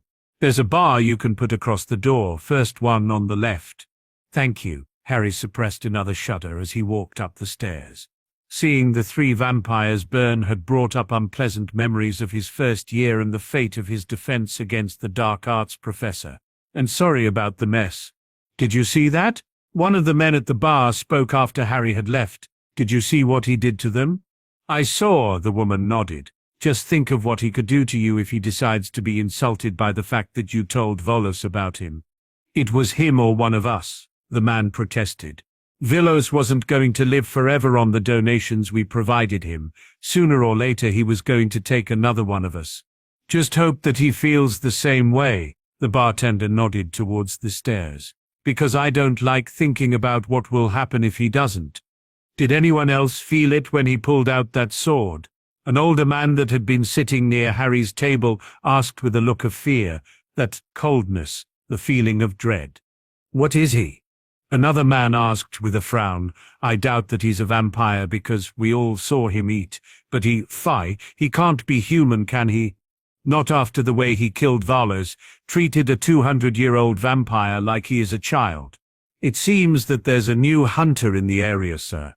"What happened?" demanded a figure cloaked in shadow. "Vlad is dead, so is Volos and his men," the flunky replied calmly. "Explain to me why I should care about the fates of a few parasites." The dark figure questioned, "Ones that I myself have been meaning to destroy. Vlad's men say that he killed Vlad the same way a normal human would swat a bug." The flunky smiled. "And a terrified townsman tells me that it took the hunter less than 3 seconds to kill Volos and his group." "I see," the shadowed figure nodded. "You were right to bring this to my attention. We're sure that he wasn't brought in by the townsfolk. My source is terrified because he's the one that informed Volos about the stranger's presence." The flunky smiled, "And I see it as a good sign that he allowed Vlad's men to live." "So do I," the shadowed figure nodded. "It looks as if he's not here to cause trouble. Find out his name and send him an invitation to dine with me." "At once, sir. I meant it when I said invitation." Aegor.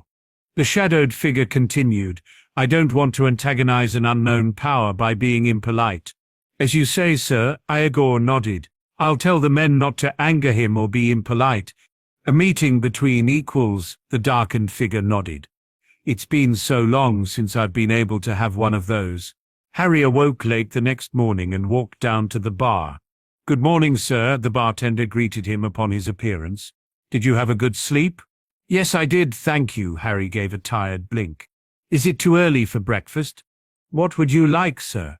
The woman smiled nervously. "We have soup or if you'd like something else, I can get it."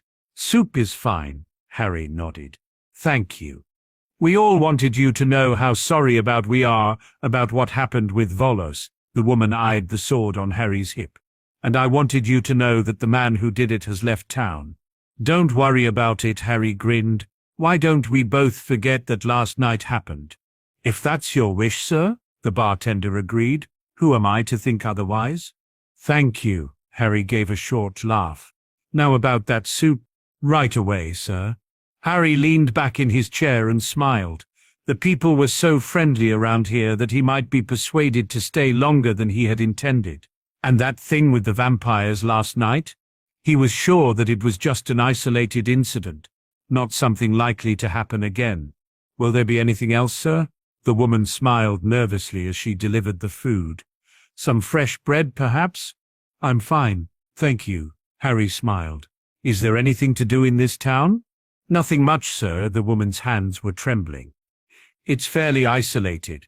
"I'm sure I'll find something," Harry grinned. "Thank you." "Yes, sir." The woman backed up a few steps, and then rushed into the back room.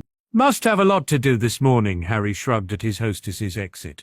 Harry finished his soup and decided to explore the town. It quickly became obvious that there wasn't much to see. The town held a blacksmith's shop, an inn, a general store, and another unmarked shop.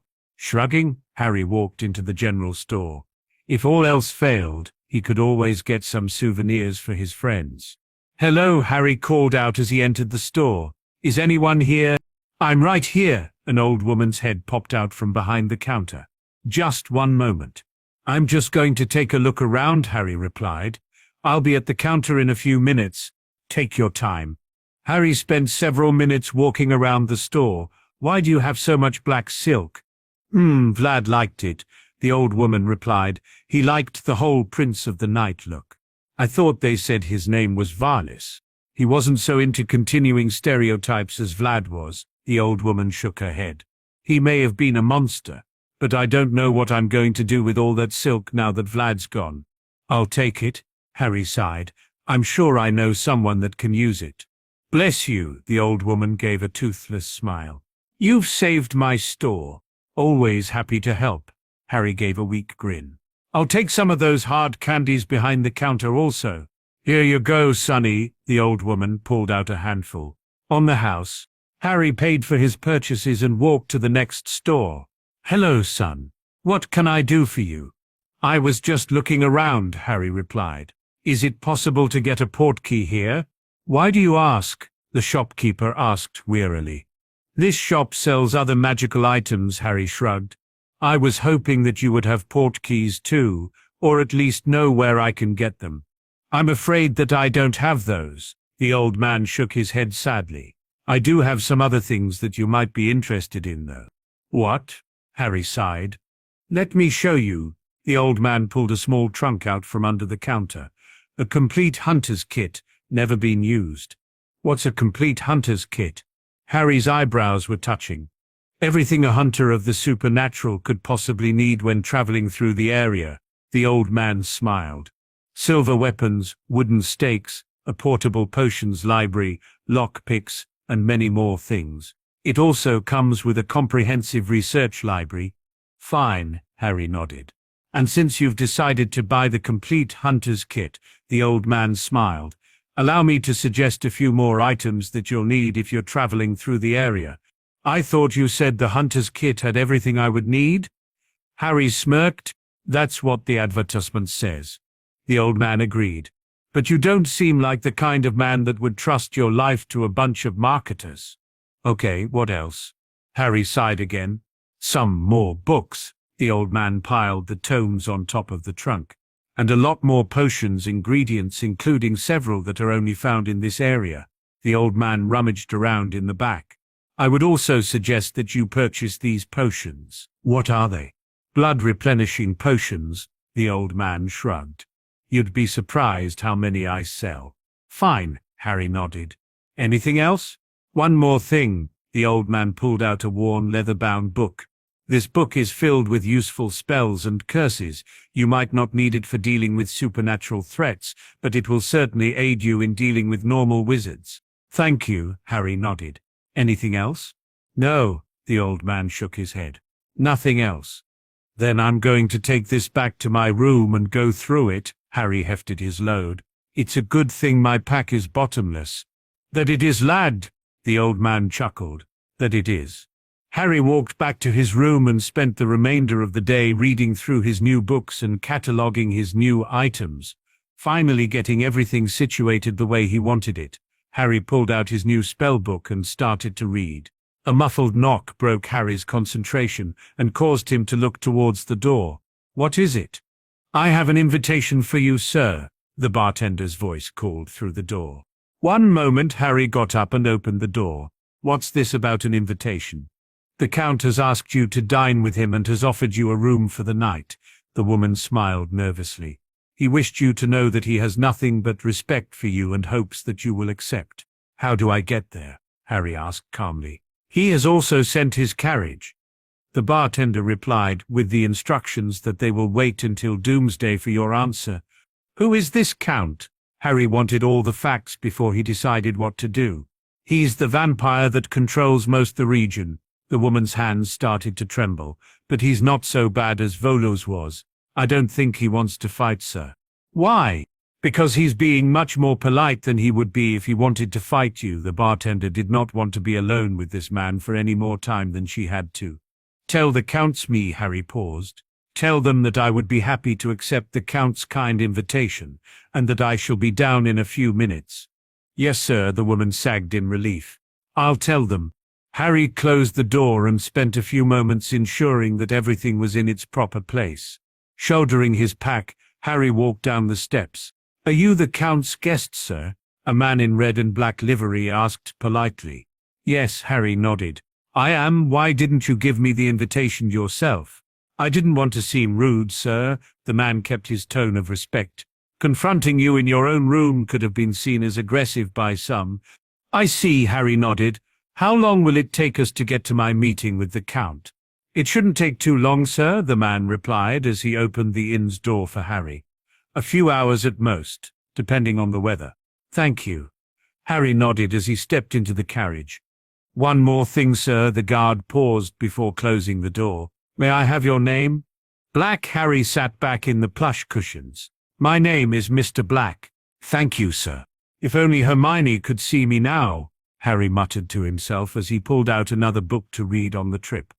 "She'd be thrilled that I'm reading so much." Harry soon lost himself in the book, and in what seemed like no time at all, he felt the carriage pulling to a stop. "We're here, sir," the driver called down respectfully. "I've taken the liberty of having the staff announce your arrival." "Thank you." Harry got out of the carriage and stretched. "Where's this meeting?" "Right this way, sir."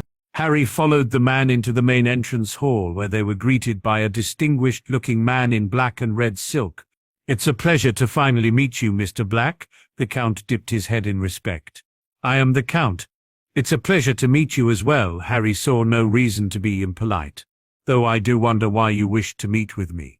"Come this way." The Count led him to a small dining room. "Normally I would have used the larger dining room, but I'm told that you're not the kind of man that will be insulted if I don't use a table that will seat 100. "No," Harry chuckled. "I'm not." "Have a seat." The Count motioned towards a chair. "What would you like to eat?" "Anything is fine." Harry sat. "Thank you for the hospitality. And thank you for allowing me to extend it." The Count smiled. "The cook gets so few chances to show off his talent." "Then I'm glad to give him the opportunity." Harry smiled. "Allow us to get down to business, Mr. Black." The Count took a sip from his wine glass. "I would like to start out by thanking you for removing Vlad and Volos. They have been problems for quite some time now." "It wasn't a problem." Harry took a sip from his own glass. "Though I am curious why you're so happy to see them gone." "One of my hobbies is making wine." The Count smiled. "Including the glass you're drinking right now. Every year the vines will produce grapes. I don't harvest the grapes by cutting the vines, because that would spoil next year's crop. We do not need to kill humans to get our blood. The glass I'm drinking came from the cook yesterday, and it's just as good as it would be fresh." Vlad and Volos did not understand that they did not understand that the peasants outnumber us by at least 100 to 1, and that we exist only as long as we aren't too much of a burden. "I see. They were a danger to all of us." The Count smiled. "It is no longer the old days when vampires could do as they pleased. It is a new era that demands new methods." "Why didn't you take care of them yourself?" Harry asked mildly. "There is unfortunately one of me and many small problems." The Count shrugged. "And taking a personal interest would have been seen as a sign of weakness by those that are unhappy with the new rules." "I'm glad I could have been some help in solving your problem." Harry nodded. "Would you be willing to help with another problem, Mr. Black?" The Count smiled. "I would be willing to reward you handsomely." "What problem?" Harry held up a hand. "I'm only agreeing to hear you out." "That's all I ask." The Count nodded. "I have a werewolf problem. Someone in one of the villages not far from here has been infected, and I need them to be found and eliminated. I'm not going to kill someone just because they turn into a wolf during the full moon." Harry's voice was flat. "One of my best friends is a werewolf." "Good?" The Count smiled. "Because I don't want you to kill them for being a werewolf. I want you to kill them for the murder of several of their neighbors." "What happened?" "I provide every one of my towns with a jail." The Count shrugged. "This serves more as a place to safely have one's change than anything else. Most of the inns are also equipped with safe rooms as well as several of the houses. This wolf has not chosen to use any of them. What's worse is that there have been a few cases where it locked itself in a house with innocent people. No, Mr. Black, I do not have anything against werewolves, but I do take my responsibility to protect my subjects very seriously." "Why not give them wolfsbane potion?" Harry asked. It may not cure the transformation, but it does make it less dangerous.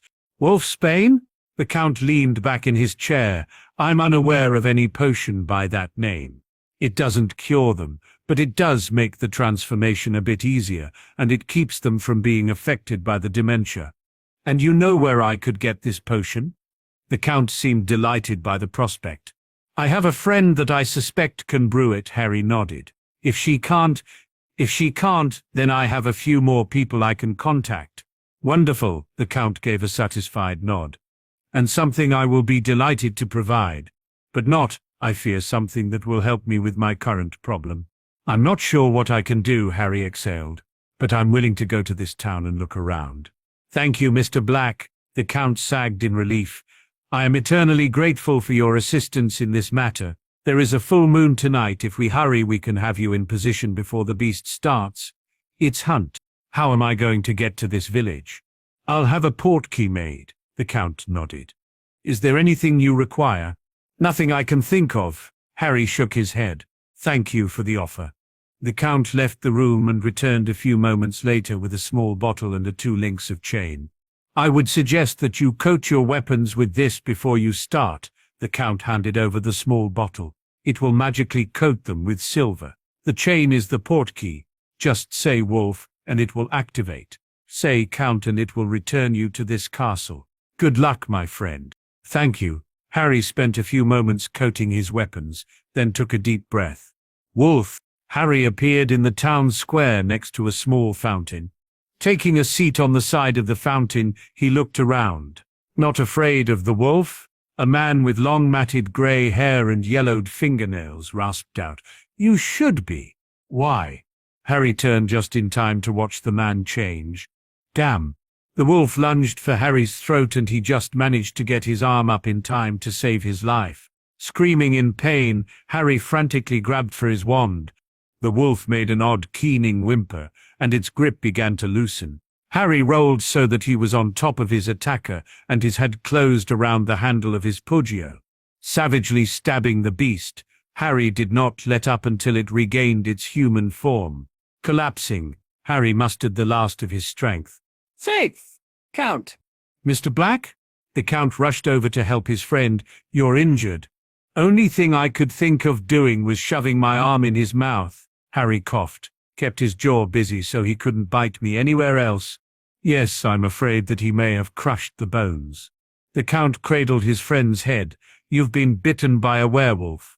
Sass, not so bad. I can always have a friend make me wolfsbane. Harry managed a weak grin. You were right. He was a monster. He walked up to me and started to talk and smiled before his change. I won't let you turn into a wolf, Mr. Black. The Count made a small cut on his wrist and let the blood drip down into Harry's mouth. Forgive me for what I am about to do. Harry's body began burning and he arched his back. Darkness began clouding his vision and everything went black. You're awake? A young female voice cried out joyfully. I have to go awake the Count. Murgle, Harry replied. I'm happy to see that you're well, my friend. The Count walked into the room. I seem to recall you giving me some blood. Harry forced his voice to stay level. Am I a vampire? No. The Count took a seat. When I gave you blood, one of 3 things was supposed to happen. 1, you would become werewolf. 2, my power would overcome that of the wolves, and you would have become a vampire. And 3, you had a very small chance of remaining human. So I'm human? No. The Count smiled. And you're not a werewolf either, you're something else. Something else. Your senses are a bit higher than a normal human's would be. Your strength and especially your stamina have also gone up. The Count gave a confused shrug. You will not transform. I've already checked and found that you have no adverse reaction to silver or sunlight. To be quite frank, I have no idea how this could have happened. Anything else? Harry's heartbeat returned to normal. You may be fond of having your meat rare if you were not before. The Count shrugged. I don't know, I would suspect that if you ever wished to become an animagus, then your form would be that of a wolf. Or perhaps you would also have the form of a wolf. You, my friend, are something entirely new and unique. Great, Harry muttered sarcastically. Just frigging wonderful. I am sorry, the Count frowned. And if there is any way I can make amends, don't worry about it, Harry waved it off. The past is in the past. Did you learn anything about the wolf? Yes, the Count nodded. His name was Fendra Greyback, a Death Eater that was also known as the werewolf who kills for fun, and I dearly wish that I knew what he was doing here. Probably trying to recruit more Death Eaters, Harry guessed. I can't think of any other reason. Neither can I, the Count shrugged. What time is it? It's nearly noon, the Count replied. Why? Because I had better get to my next destination. Harry sat up. Do you know where I can get a portkey to Bulgaria? I'll make you one myself, the Count offered. Are you sure that you don't need more rest? Positive, Harry nodded. Being sick in bed is no way I want to spend my vacation. The Count handed back a small silver badge. This is your portkey to Bulgaria. It is also a permanent portkey back to my castle and a badge to show your status as this region's premier law enforcement officer. Thank you, Harry accepted the badge. How do I activate it? To return, tap it 3 times with the tip of your wand or say the phrase, I wish to see my friend the Count. And to go to Bulgaria, Harry asked. Before I tell you that, may I ask you to do me one more favor? What? Harry's face became expressionless. Would you be willing to put me in contact with the potion maker that can wolf wolfsbane? Of course, Harry nodded. Flew the professor and asked for henchgirl. Thank you, my friend, the Count smiled. To go, just say the word Vila. Goodbye, Harry gathered his things. Vila, goodbye, my friend. The Count walked towards the fireplace and threw in a handful of flow. Professor, yes? Girl's head appeared in the flames. What can I do for you? Are you henchgirl? The Count asked politely. Yes. Henchgirl nodded. What do you need? Can you brew wolfsbane potion, and if you can, would you be willing to sell me large amounts of it? It's very expensive, Henchgirl frowned, but I can do it. Money means nothing, the Count waved off her objection. Are you sure you want me doing it? Henchgirl asked nervously. I am a master, but Baron Black said you were the best in Europe. The Count nodded. So of course you'll charge 10% more than usual. Baron Black? Henchgirl's eyes widened as she registered the rest of the sentence. 10%? 20% then, the Count nodded. You drive a hard bargain. Okay, Henchgirl nodded. When do you need it and how much do you need? I will need monthly doses for 30 individuals, the Count smiled. I will also need to know where I can deposit Baron Black's revenues. Revenues? Henchgirl looked puzzled. Yes, the Count nodded. It was the perfect thing to do with Vlad and Volo's lands and possessions. He left before he could tell me where the gold from his lands and business were to be deposited. I'll speak to the professor, Henchgirl nodded. I think he knows which bank Mr. Black uses. I am eternally in your debt, the Count bowed. Now if you will excuse me, matters of the state demand my attention.